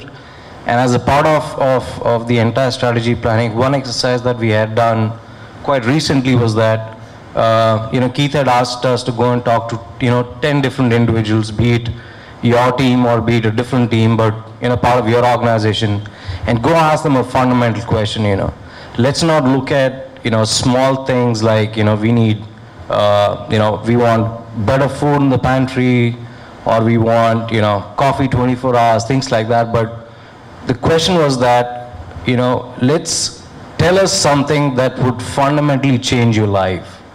For example, do you need, help in terms of doing some sort of financial planning? So things, which actually have an impact not just in their lives, but which has a larger impact around their families. And this was one aspect that really, really touched everybody. They said, no organization or no leader has come and asked us what is that we want to do to change their lives. And this is something that has really struck a big chord among everybody in the organization.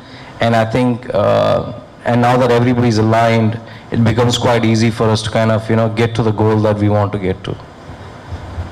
Very good. Yeah, Paul? Yeah, I think, add to that? I think one of the quick wins that we have also seen in just making sure that everybody in the organization is aligned with your strategies, as Keith has mentioned a while back, communication is key. I thought I want to mention that I think even the guards, if you ask them, I mean, in our ODCs, what's the strategy for the organization, they would be able to tell you what are those strategies. I mean, we go that far. So even, the guards on our offices know our strategies. And one of the quick wins that we have seen just by making sure that the leaders and down to the frontline engineers and analysts and customer service officers that we have is, for example, we have one project which is like 10 percentage points below the goal, and just by making sure that they actually work together through common set of strategies, we were able to turn that around in 30 days. So I thought I'd add that too. Very good. Please, more. Just to add some more in line with the strategy, speed of trust. There was a point when, before we got to the strategy planning, though we were a part of the same team, we barely used to talk to each other, and now it becomes so easy for us to kind of approach one another, because if there is a problem, somebody else would have had the problem in the past for sure, and somebody has definitely solved that. And now, instead of us, trying to recreate the wheel, we just walk up and say, hey, you know, how did you approach this problem, or what was the solution to it, you know, when you had. So, you know, you have ready-made answers. It's just unbelievable how quickly you can solve problems just by talking to one another. And that's where speed of trust is an absolutely important point. Superb. Yeah, and it's not just trust, it's also appreciation of one another, you know, having lowered the walls that makes communication even possible. And after you lower the walls, then you got to bring something to the game which is truly powerful, and that is authenticity, being real with each other, like one human being to another human being, not just one part of the machine to talking to another part of the machine. You know, too many times organizations are run like machines. Oh, here's a table, there's a computer, there's a desk, there's a floor, there's the ceiling, and then there's Joe, and there's Jane, and then there is a keyboard. You know, people are not machines. We have to realize that people have feelings, and they're there, you know, as people, and they're not there as machines. And if we can deal with them as such, their true power can emerge.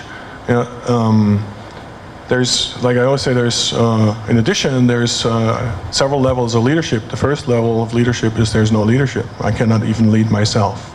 The second level of leadership is leading yourself. The next level of leadership would be leading peers, and another higher level of leadership would be leading leaders. You know?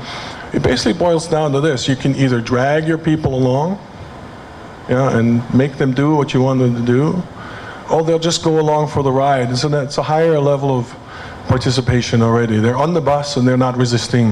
Yeah?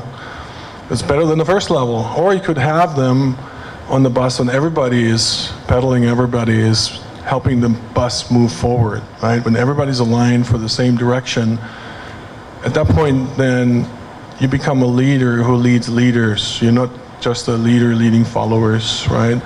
Which one's more powerful, leading leaders or leading followers? You know, your organization is going to accelerate so much faster, go so much further, and create so many more results at a level that you don't expect if you're leading, when you're leading leaders. Okay. Maybe using the outside consultant, if you could just again describe the work that you did for the group, and can I switch? Yes. So you want me to describe? Yes, the sessions you did, okay. You know, and how long they took, and whether there was repeating sessions, or what was the format? So first of all, we work in partnership with the clients. Keith is one of the most brilliant guys I've ever worked with. So really, amazing partnership. It's always inspiring to be able to work with people like Keith, you know, and hence he's one of my favorite clients. But there's also others that are amazing to work with, and we go through a process of diagnostics where we first kind of find out what's going on, and we have discussions with those who are then driving the effort, and we have interviews to figure out where's this culture at, what kind of level of development is it at right now, you know, how engaged are people in that kind of terminology, how powerful are they as people themselves, how trusting are they with each other, how authentically do they communicate with each other. Those are true powers, you know. Many organizations are still run by force, and when I say force, I just wrote this book called Develop Exponential Power. And here I wanted to write about power versus force, because in the world, so many times force and power are confused.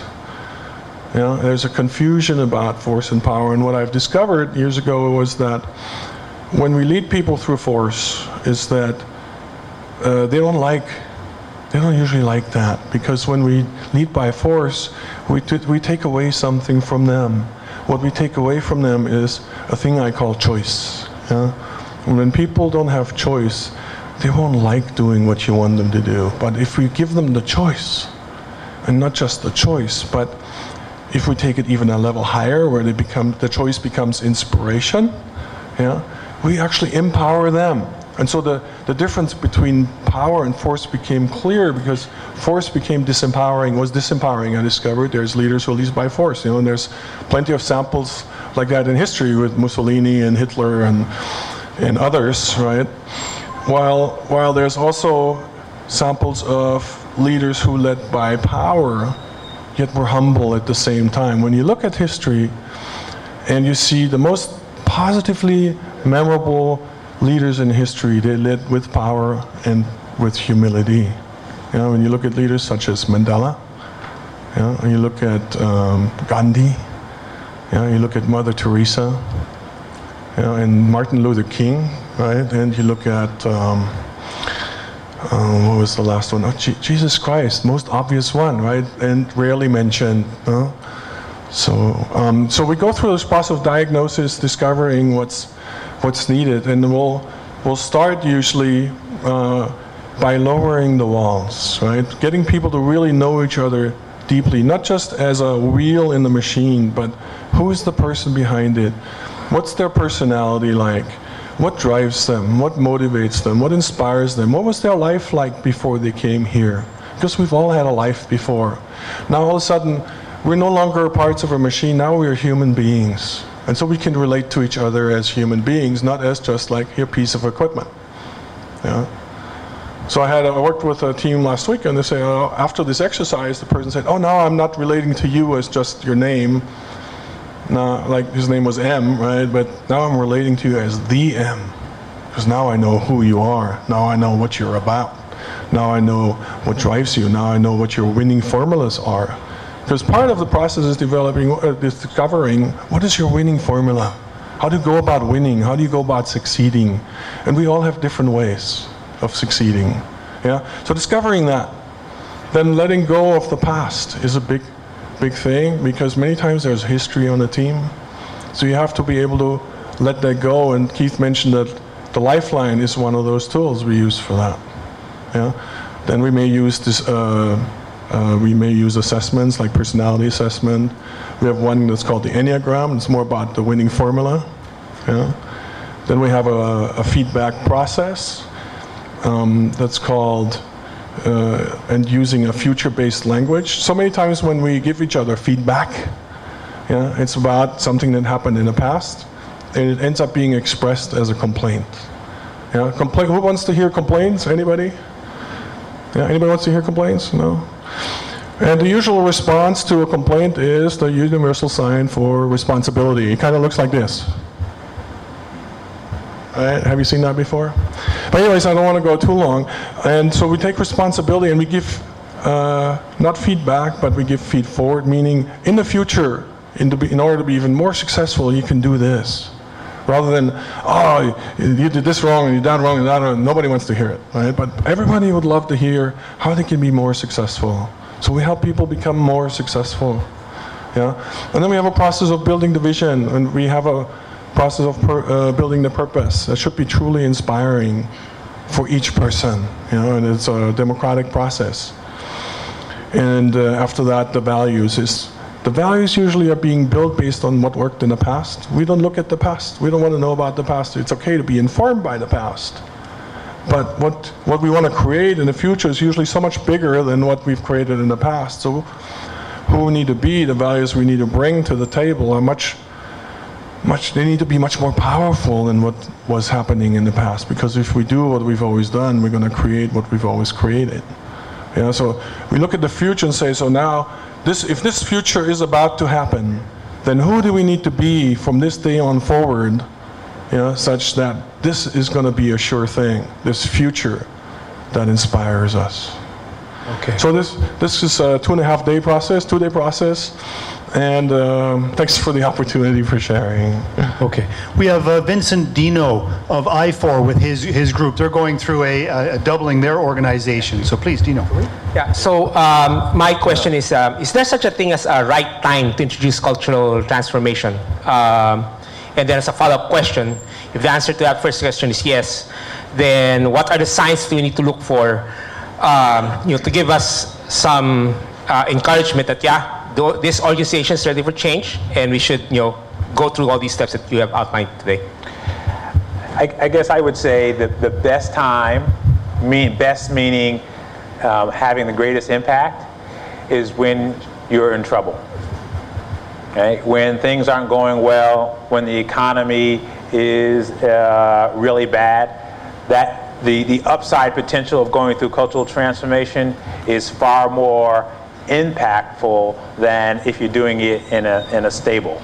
But I think timing is based on what you want to accomplish.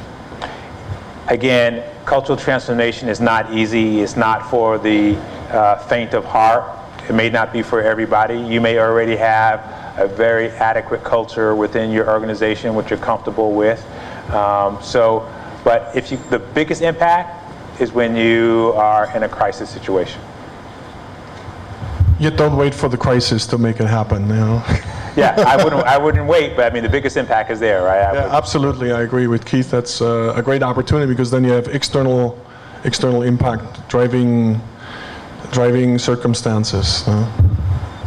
We have Minnie Portales of World Vision. I'm glad to hear. She has a question. Yeah, my question is to all of you.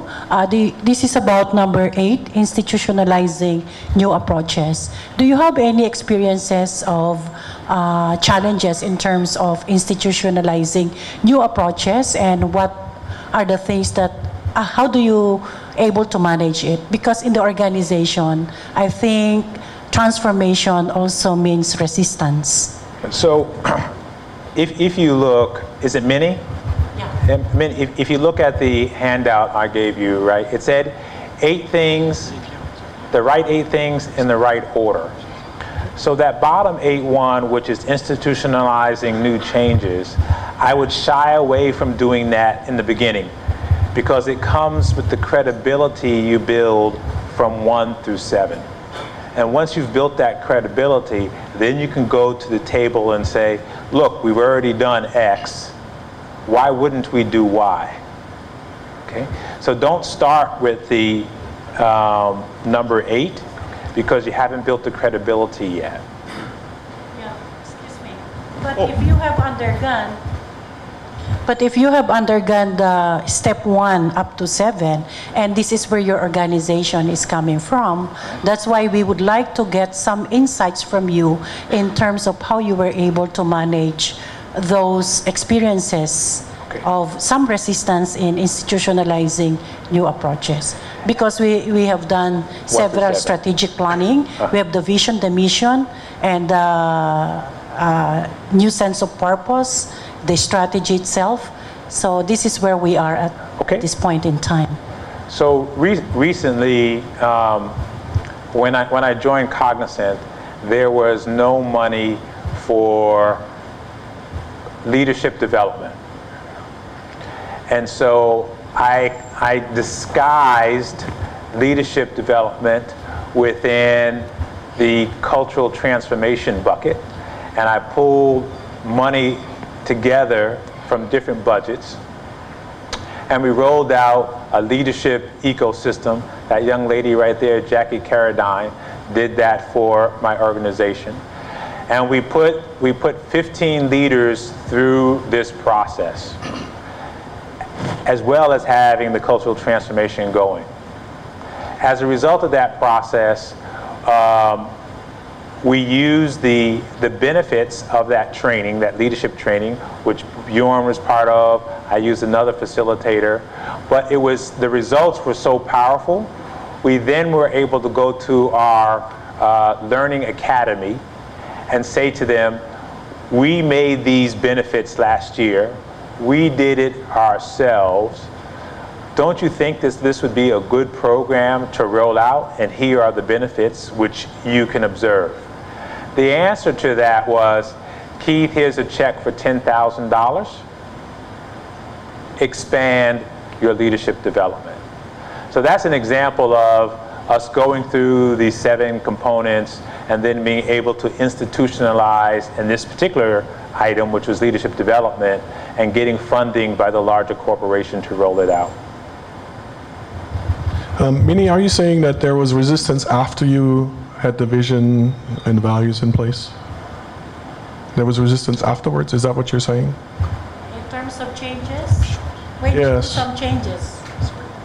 When you do some changes or change management process, expect that there will always be a resistance coming from other staff. So that's why I asked that question, because I think in terms of the strategic planning, it is very key, as what you have said, in terms of communication plan as well. But at the same time, in your experiences, because you have a lot of experiences already, we would like to get some insights. And the one insight is on the leadership development, as well as the succession plan that you have stated here. Yeah. So I just wanted to have some insights on some of the panel in terms of how you were able to address those kind of issues. Yeah, so if you have resistance within the team that created the vision, then there's obviously something that's happened in the vision building process. Yeah, many times you have to deal with walls that are in between people, maybe relationship issues. We've had one team that had 2 vice presidents that hadn't talked to each other in 3 years. Yeah, do you think that's an issue in strategic planning? It's a huge issue, yeah, when people don't talk.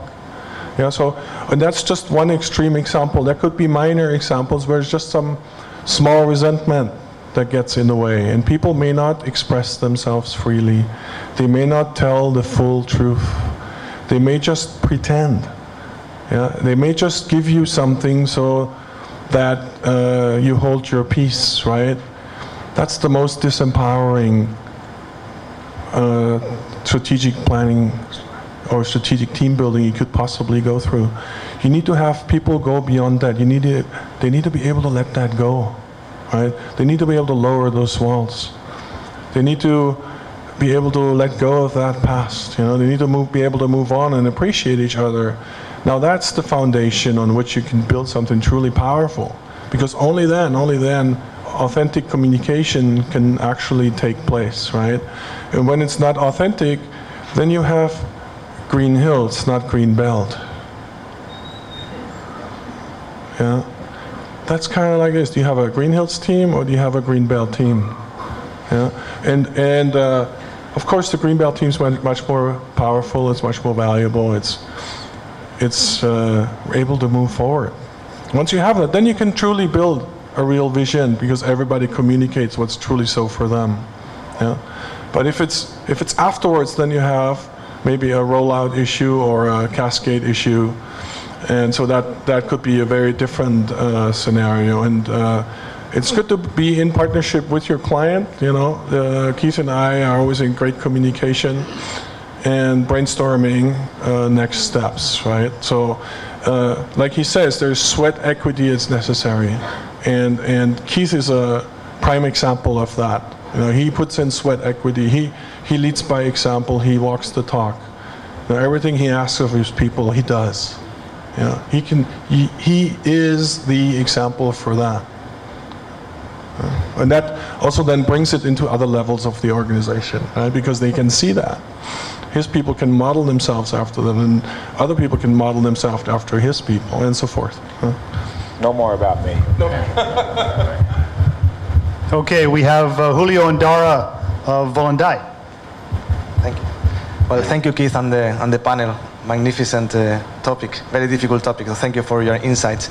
I have 2 questions. One is, I work in a small company, so I'm leading a small company. So I wonder, when you look at your roadmap, what do you see, if any, differences that apply to a large company like Cognizant to a smaller company like myself? That's one question. And the second question is, what do you think of subcultures? Meaning to say, sometimes you have the biggest strategy and the big message that you want to be having everybody dancing to the same song, but sometimes I wonder if it's convenient to also have a smaller sound bites or sound bits that you want different projects or different divisions to be understanding in a more granular level. Yeah, good question, Julio. So I know you said you're with a small company, but it's a powerful company.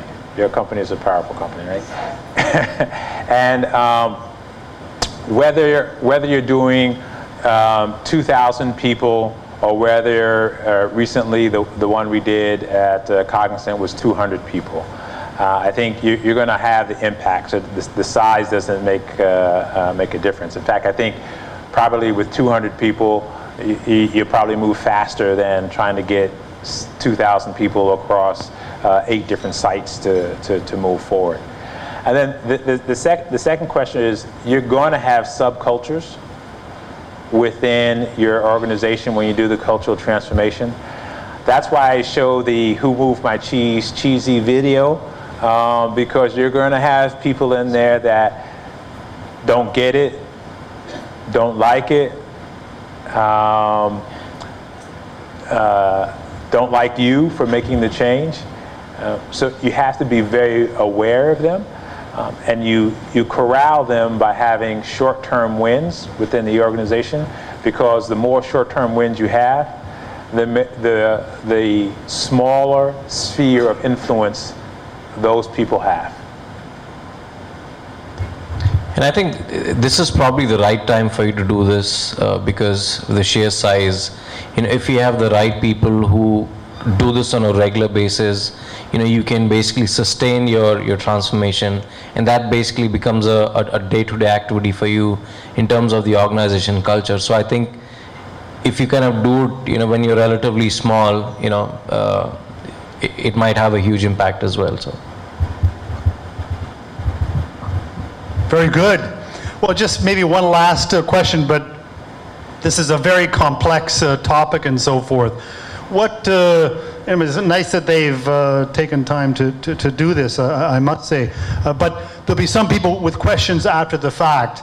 Now, the toolkit information, we'll put that online and so forth, but I don't know, is there anything else you could offer? I mean, you can't do too much, but what do you think?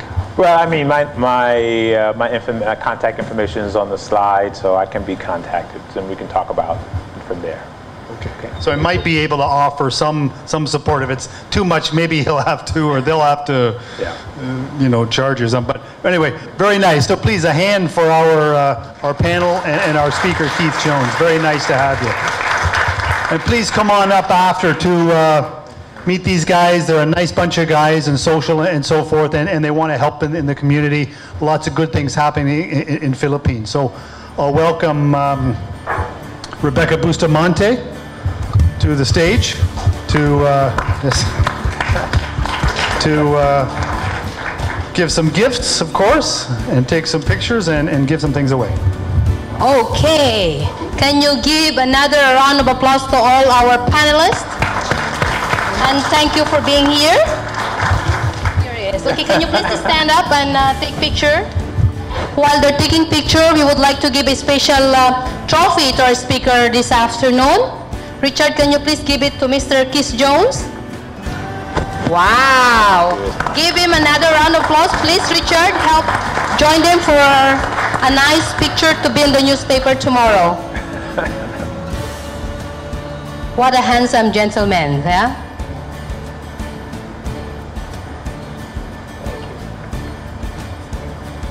Okay, while they're taking pictures, I think it will take longer, so I will start talking. Announcement. Are you aware for the Asian CEO Awards? Yes. Yes? Come on, say yes. Yes. For Philippines. Nominations is now open. So please visit the website. It's about time. It's our 5th years. So it's the best year ever, I'm telling you. I'm not joking. Yes. You must. We have new categories. You must go. We have new categories like Hospitality of the Year Awards to promote our tourism. Don't you think Philippines is beautiful? It's more fun? Yes. Yes, okay. We have another one called Corporate Governance. So it shows how good are you in your company. Do you follow the rules? Yeah, so you have to submit your nominations. Please visit the website, submit as soon as you can, because it will be a tough competition this year. Okay, so it's a good thing. Okay, while I continue, give them another round of applause and they can go down. But kids, you have to stay, please, because we have raffle draws. Do you want to win? We have 2 gifts for today. Okay, the first one, where is, and please come in front to please give the gift to the winner for overnight stay from Dusit. And the winner. The winner is Mitch Gousset, consultant, HR Management and Business Solutions. You have to be here Okay, there she is. She is running. Okay, come on, please. I think Mitch of HR Management and Business Solutions should have given the lecture, right? The HR expert. Okay, all right, come on. Congratulations. Yeah. Congratulations. Give her a round of applause. Thank you. Okay, one more from PLDT. PLDT. And the winner.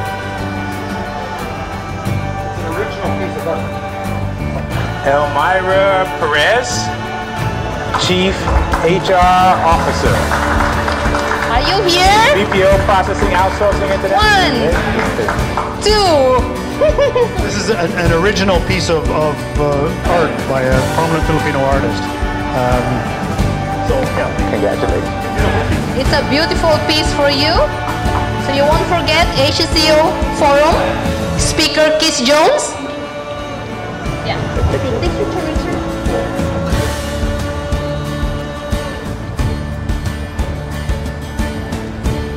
All right. Congratulations. We want to say thank you to all our sponsors.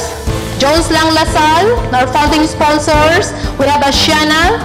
We have Miralco. We have who else? So that I won't forget anybody here. AIG, of course, our brand new sponsor. Please give them a round of applause. Welcome. They will be our speaker on July. Our next event, May 23. It's about social media marketing. It will be at City Club, the brand new club in Makati. Okay, May 23 from 7 to 9 a.m. Then, May 29, it will be in Dusit. It's called Real Estate Summit. Please block your schedule. So more to come, promoting Philippines. So thank you everyone. If you need help to introduce you to anybody, come with us and we'll be happy to introduce you. Thank you and have a great evening.